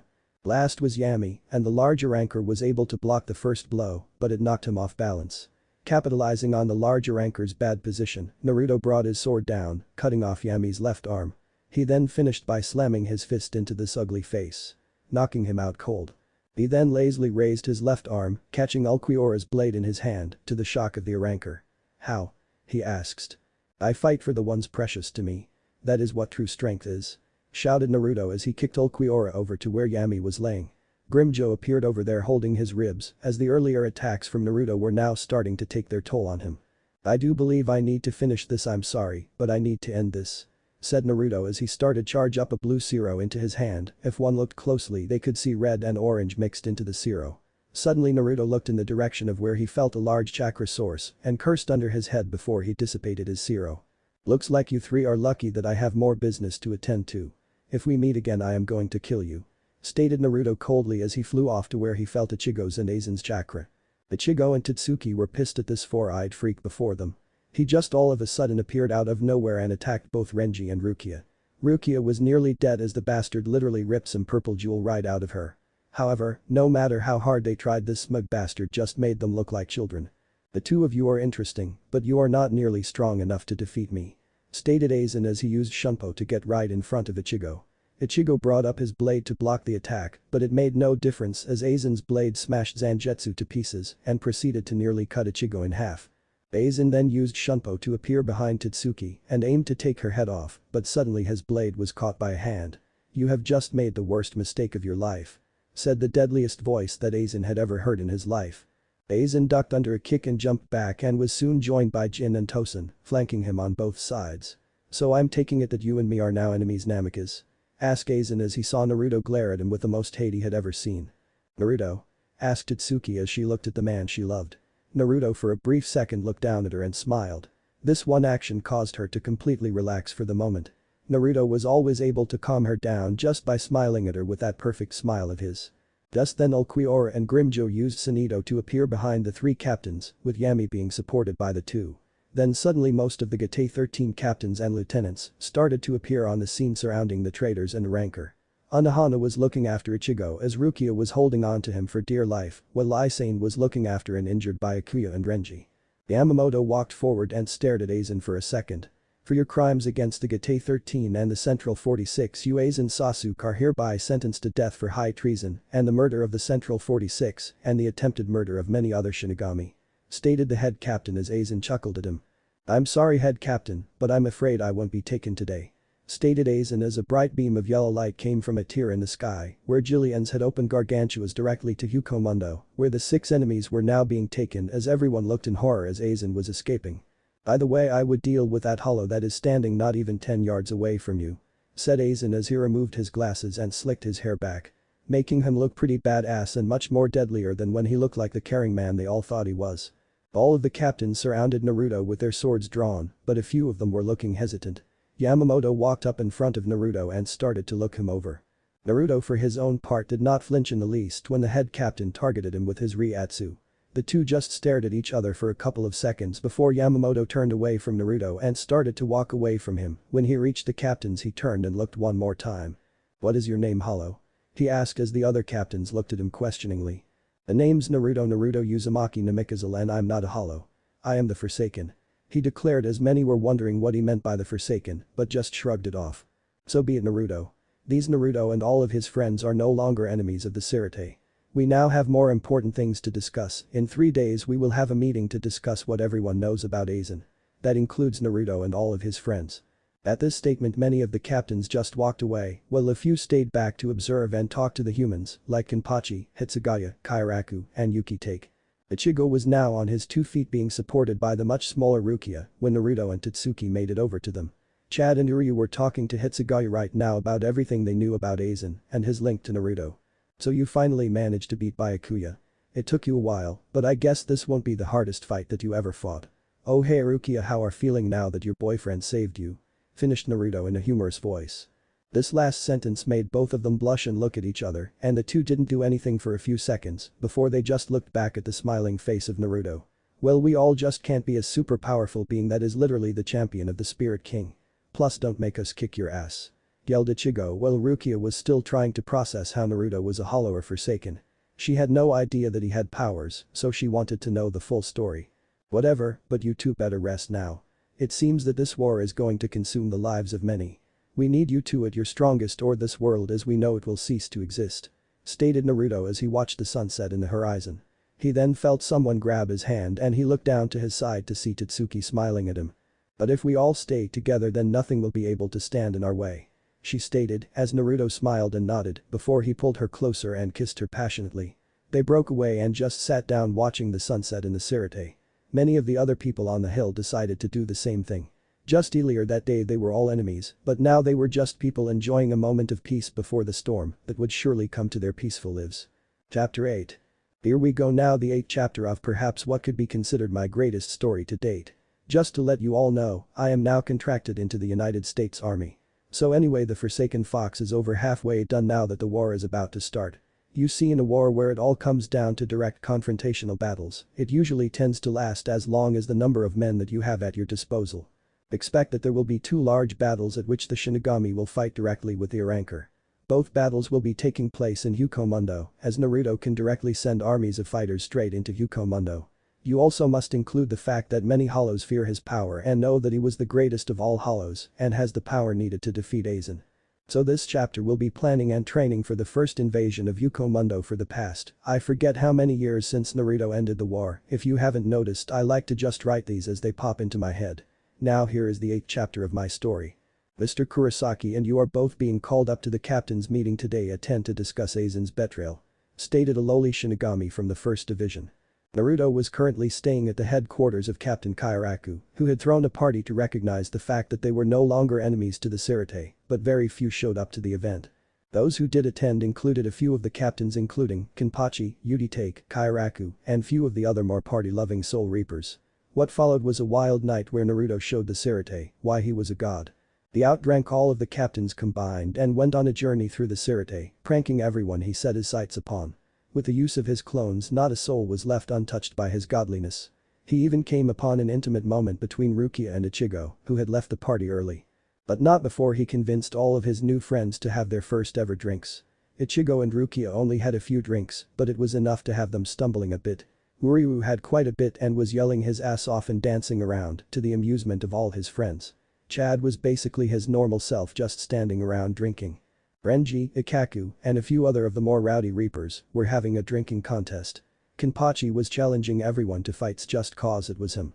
Last you had Tatsuki, who turned out to be a real lightweight. Naruto didn't really mind this cause, she was all over him at the party, but it wasn't like he wasn't all over her himself. She followed him through the Sirte, pranking all in their path. She was also the one to get Ichigo to admit that he liked Rukia all along. Once he did that, all emotions were released and Ichigo and Tatsuki left Ichigo and Rukia to themselves. Now it was that morning and Naruto was summoned to a captain's meeting. Probably to discuss my part in the upcoming war, thought Naruto. Naruto walked into the room and noticed the 3 missing captains and how injured most of the others looked. He smiled, knowing that no matter how tough they acted, they would still need his help in the next few months. So already discussing war plans. I would like to say that I will be helping all the humans in their training, and I would like a few soul reapers who I believe have potential to come to the human world. We will be the front line, and when Aizen sends his main force, you show up and kill his army while I end him. Stated Naruto, as he could tell the captains were considering what he said. What soul reapers would you take to the human world then? Asked a head captain. Just 3 or 4 lieutenants that have not reached Bankai yet. Tatsuki, Uryu, Chad, and Orihime will all be able to take on a low captain by the time I am done with them. I say Aizen will make his move in 3 months' time. Once this happens, we will need as many soul reapers with Bankai as possible. Stated Naruto. What can you tell us about Aizen's army? Asked Kairaku. At the moment he has 5 Vasto Lords, 15 Aduchas, and a few hundred Jillians. All of these have had their masks removed, making them Arankers. Becoming an Aranker is a major power boost to any hollow. Said Naruto, to the shock of every captain left. How can we fight against such odds? Yelled Captain Kurasuchi. Easily. Declared Naruto. We outnumber them at least 25-10 in powerful people. You need to hold them off and let me have a go with Aizen. Said Naruto. Why should we trust you with this, Uzumaki? Asked the head captain. Cause I am under the employment of the Spirit King himself. When the time comes to eliminate Aizen, I will be the one to do so. Declared Naruto, as the other captains nodded in agreement. We will have the lieutenants that you want soon. You are free to do whatever you want until we have made our selections. Said Yamamoto. Banky, now I have some business to attend to. So off with Ursa-in. Said Naruto, as he used Sunito to leave the room and look for Tatsuki. Then perhaps see how Ichigo and Rukia were doing after their night. He quickly found Tatsuki training at one of the many fields in the Sirte. He quickly got behind her and grabbed her by the waist and brought her into his chest, to her surprise. You know you should be resting. Right? Naruto whispered into her ear, causing her to shudder a bit. I can't not when there are people out there so much stronger than me. She said back as Naruto pulled her tighter. There is nothing stronger than someone protecting the people precious to them. He whispered as he kissed her neck. Tatsuki felt goosebumps appear and shivered at the feeling that he was giving her. She understood what he meant, but what did it mean? Was there a power that everyone had that could be used when protecting another? What do you mean? She whispered back. I have traveled the world for thousands of years, and yet of all the things I have done, 2 things have left me the way I am today. If it wasn't for those 2 moments, my life would have had no meaning. He said as he picked her up and carried under a tree where he laid down next to her. What were those 2 moments? Tatsuki asked as she looked into his blue eyes. He hugged her tight as he explained. The first ever mission I took in my life, I met a girl by the name of Haku while I was training. We talked and exchanged stories, and I learned that she had someone who was precious to her. This precious person was my team's enemy. Tatsuki gasped at that information, but Naruto continued. I didn't know this until fighting on a bridge a few days later. My teammate and I were fighting a ninja was much stronger than both of us combined. Eventually I was able to land a hard blow to the ninja, and I found out that I was fighting Haku the whole time. She was able to escape and sacrifice herself to save the life of her master. It is then that I realized that when protecting those who are precious to you, that you finally will drop all restraints to your power. He finished as Tatsuki looked like she had discovered the truth. What about the second experience? She asked. That is for another time, I'm afraid. It is probably one of my worst memories, but without it all would have been lost years ago. He said sadly as she hugged him closer to her. You have to have that drive to never give up for the sake of the people you love. That is why Aizen will not win this war. He fights only for himself, while we have each other. He declared as he stood up and pulled Tatsuki deep into his arms and kissed her passionately on her lips. It's good to be back. Yelled Ichigo as he stepped out of Urahara's with Naruto, Chad, Tatsuki, Orihime, Uryu, and Rukia close behind. Rukia had been able to become the first of Naruto's force to create the frontline in the battle against Aizen. In the next few days a few others would surely follow, but for now it was just Rukia. She would be learning directly with Ichigo under the direction of Naruto. Ichigo was to master his inner hollow, while she was to learn her Bankai. "Well, who is interested in going to the bookstore today?" asked Naruto out of the blue, confusing everyone. "I'm okay," said Ryu as he was confused as to why the powerful being beside him wanted to go get some books. "What book are you going to buy, Naruto?" asked Orihime. "Who said anything about buying?" asked Naruto to the confusion of everyone else. They soon arrived at a bookstore nearby and were stunned by the amount of people trying to buy books written by a Naruto Namikaze. One was called The Tale of the Gutsy Ninja and ICHeart Paradise. "Well, aren't you guys going to buy the two newest bestsellers out on the market?" asked Naruto as they all looked at him like he was crazy. "What are these books about?" asked Chad. "Well, The Tale of the Gutsy Ninja is about my life before I became a hollow, and ICHeart Paradise is a rewrite of a book my sensei wrote when he was alive, got him pretty rich too. Although he still stole from me at every chance he could get." Naruto droned as Orihime walked up and started to read a random page. They all watched as she eat and slammed the book shut as her face became as ripe as a tomato. "That book is weird," she screamed. Rukia walked up herself and began to read and had the opposite reaction to the book. Her cheeks got red and she giggled in a very weird way to the teenagers, but Naruto knew what it really was. It was discovery of the inner pervert in Rukia. In fact, he could see Orihime making discreet glances at the book herself. "That, my friends, is the sign of the inner pervert that my sensei talked so much about," Naruto shouted as they all sweat dropped at him besides Rukia, who was still reading the book. "How did you have enough time to finish 2 books?" asked Tatsuki. "Well, that is the joy of shadow clones," laughed Naruto. "According to the news, both my books are now on the bestseller list. The series is going to extend through my entire life and afterlife. You will all be included in the final book." "Well, aren't we lucky?" droned Ichigo. "Yes, you are, my friend, lucky to have a training session in the next 10 minutes at Urahara for that comment," yelled Naruto as he kicked Ichigo back to Urahara's before he had time to react. "Don't you think that is a little harsh?" asked Chad. "Not if you want to join him," replied Naruto as Chad wisely decided not to answer. "Well, Ichigo and I are going to have a fun time at Urahara's, don't interrupt me for your safety," smiled Naruto as he disappeared in a cloud of smoke. "So do you believe that you are ready to tame that hollow problem of yours, Ichigo?" asked Naruto with a smile as Ichigo stood across from him. "Of course I am ready. I can do this and nothing is going to stop me," replied Ichigo with a fire burning in his eyes. "Good. That's why I decided to have Urahara bring in some friends to help me. You see, I never really had to do anything like this, so I believe they will be of more help," exclaimed Naruto as a group of people wearing weird clothes dropped down before Ichigo. "Greetings, Ichigo Kurosaki. My name is Shinji. That is all you need to know for now. Our new friend Naruto here has asked for our assistance in teaching you how to tame that little problem of yours," stated Shinji with a big smile covering his face. "How would you know how to fix my problem?" asked Ichigo in confusion. "Because each of us here have all tamed our hollows," offered the man, shocking Ichigo greatly. "Well, it seems you have everything you need. So I'm going to train the others to attain Bankai. Off with Ursahin, Ichigo," yelled Naruto as he disappeared. "Where the hell do you think you're going?" yelled Ichigo as he suddenly dodged under a sword slash by a short blonde in a red tracksuit. "Better be more worried about yourself, Strawberry. Cause this is going to get rough," said the girl as she pulled on a hollow mask and proceeded to kick the crap out of Ichigo. "So, my little students, are all of you ready for the training regime that I will be putting you through for the next 3 months?" asked Naruto as he stared at the group of humans and Shinigami before him.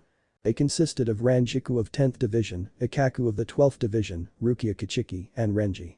The humans were Ryu, Orihime, Tatsuki, and Chad, all dressed and ready to go for their training. "Of course we are, Naruto. I've been waiting to start for like days now," exclaimed Tatsuki with irritation as all the others nodded. "Well, since you are all ready to begin training, then I guess it is only natural that we start off with a survival exercise to warm the muscles ups," exclaimed Naruto with joy as the others got sweat drops on their faces. "What do you mean survival exercise? You are supposed to make us stronger," exclaimed Ikaku as he glared at Naruto, who just smiled before disappearing and reappearing in front of Ikaku. "Oh, you will get stronger, but by surviving against me for 3 days," yelled Naruto as he slammed his fist into Ikaku. Ikaku cried out in pain as he went flying across the training ground. "For the next 3 days I will be your opponent. Come at me with the intent to kill or you will regret it, for I will not pull my punches," yelled Naruto as he charged at a surprised Chad. The large boy could do nothing as Naruto struck him hard in the gut and threw him 30 feet into a boulder. This effectively had the effect of getting the others into action as Ranjiku flew at Naruto with her sword drawn. Naruto lazily leaned back to avoid the blow and pushed the sword away before elbowing her shoulder, causing it to crack from the pressure. As she cried out in pain, Naruto had to jump back to avoid a clawed strike from his girlfriend. "What the hell, Naruto? Was that really needed?" yelled Tatsuki as she kept launching attacks at Naruto as the others just watched. Immediately he caught both her wrists and gave her a sad look. "If you all do not get stronger, then this war will be lost," whispered Naruto as he gave a Tatsuki a roundhouse kick to her ribs. Naruto then jumped high into the air to avoid spirit arrows shot by Ryu as Rukia charged at him with her sword drawn. Naruto easily ducked under the arrows and evaded Rukia's sword blows. As his attention was focused on the two before him, he never noticed Chad coming up with his fist full of energy. Rukia did, however, and jumped back as Naruto turned to look at fist glowing with energy. Chad's punch connected with Naruto's body, causing a massive explosion that made many of the members of the group shield their eyes. Orihime had also finished healing both Ranjiku and Ikaku as the blast faded. As the smoke faded, the group all gasped in surprise as they saw Naruto appear out of the smoke with almost no damage at all on his body. "You will have to do better than that," stated Naruto. It was at that statement that all of the people before him all shared a look at each other and nodded at some unspoken statement. Immediately they all charged the smirking blonde, sending their best attacks at him. 2 days later. "I thought you were supposed to be watching over those trainees of yours?" asked Shinji as Naruto and him watched a battle currently taking place between Ichigo and one of Shinji's visored. "I am right now. A clone is putting them through the ringer. I had my doubts about doing something like this at first, but I can already see the results. They are acting like a team and have nearly defeated the clone. So I see Ichigo has managed to suppress his hollow," said Naruto as Ichigo started to use his mask. The mask alone allowed Ichigo to put love on the defensive, but that didn't last long as Ichigo's mask broke right after 11 seconds. He has subjected his hollow, but he is afraid of using its power. It happened to all of us, but once he realizes that there is no danger, he will only continue to improve," said Shinji as Naruto nodded. "Well, I think it is my turn to up against him now," exclaimed Naruto as he stood up and drew his sword. "Already bringing out your sword?" asked Kensai as he joined them.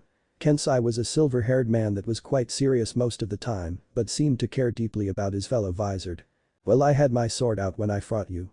What makes this any different?" asked Naruto. "The boy hasn't mastered his hollow yet. That should be all that is needed," stated Kensai as he remembered his match against Naruto. He had to use Bankai and his mask, but that only pushed Naruto into releasing his Shikai. Apparently the blonde had more than enough power to defeat every one of them. "That's why I'm going to fight him," yelled Naruto as he disappeared only to reappear above Ichigo and slam him into the ground. "What the hell, Naruto?" yelled Ichigo as he stood up and glared at the grinning blonde. "Ichigo, if you want to live, I suggest you draw as much power as you can from that mask of yours," stated Naruto with a grin on his face. "What do you mean?" Ichigo tried to respond before he was forced to block a slash from Naruto. "Come on, Ichigo. Remove your limitations and fight me," yelled Naruto as he continually attacked Ichigo. Despite being in Bankai, Ichigo found that Naruto was just as, if not more, powerful than him in his Bankai.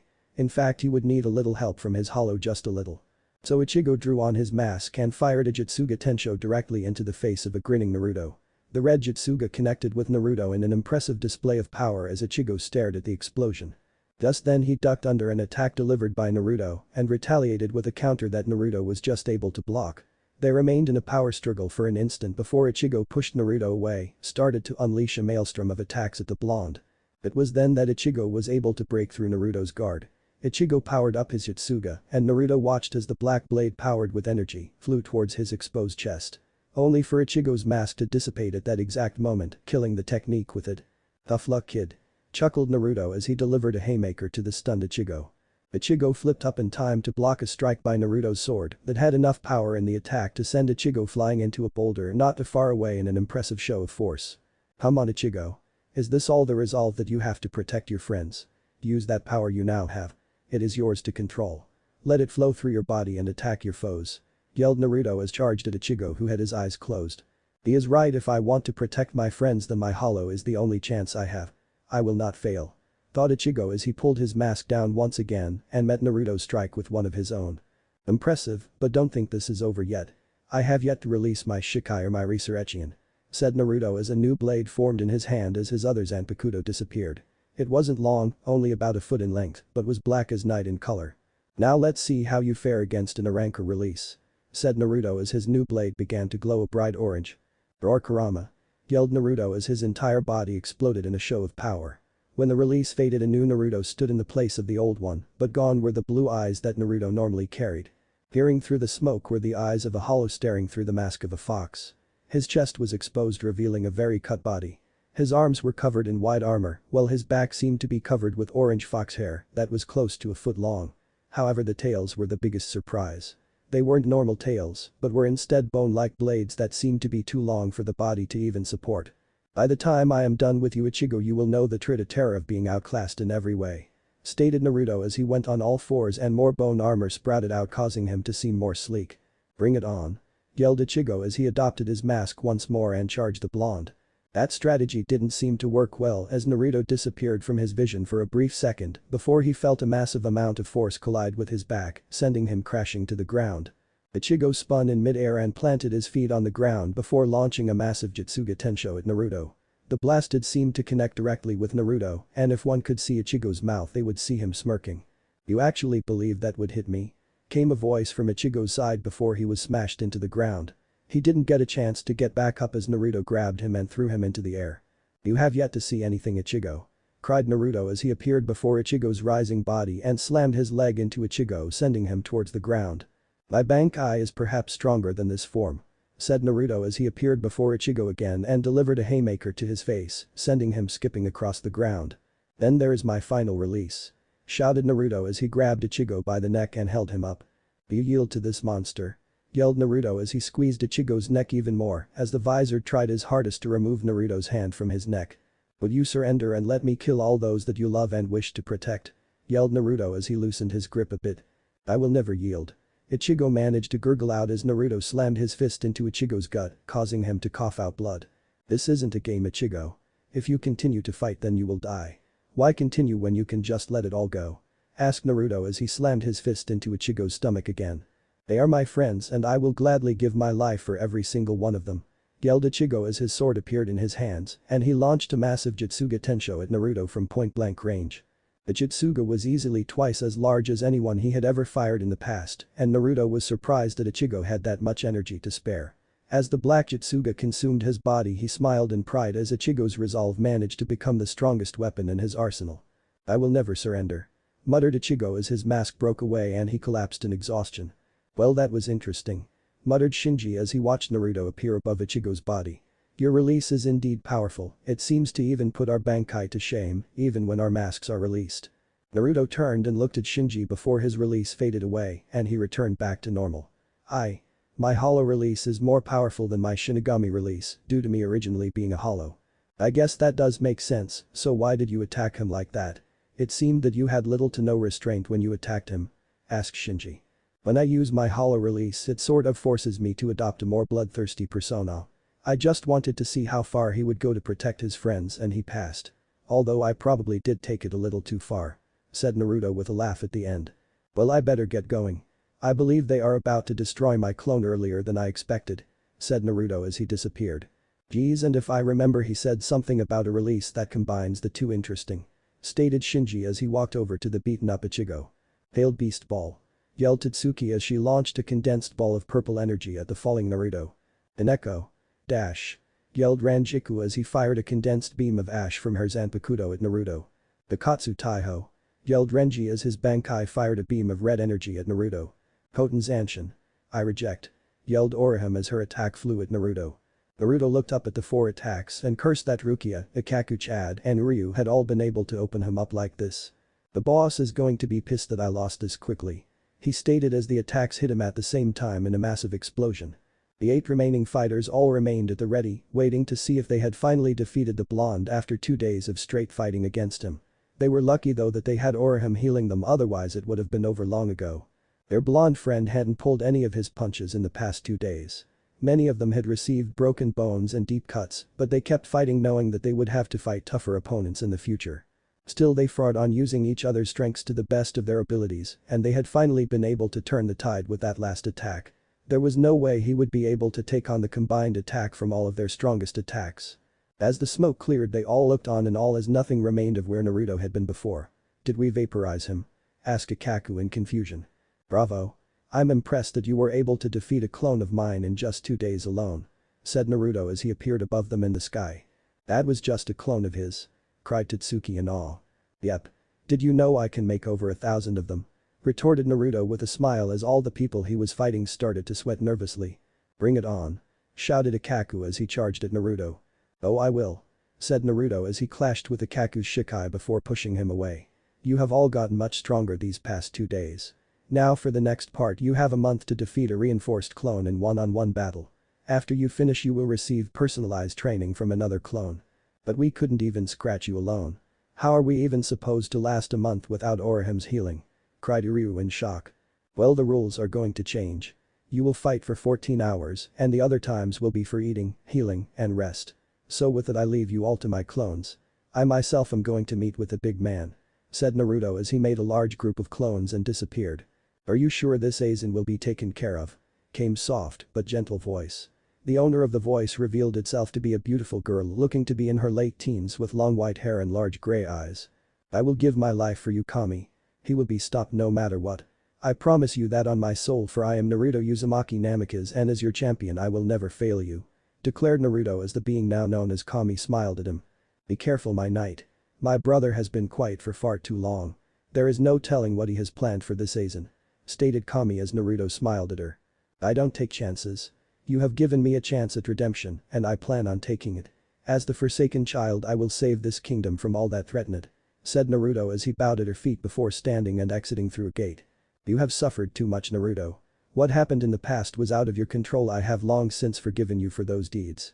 Now only you need to forgive yourself. Whispered Kami as she broke apart into a mass of glittering dust. If one could have looked hard enough they would have seen a single tear run down Kami's face before she broke apart. What is redemption that Naruto talks about?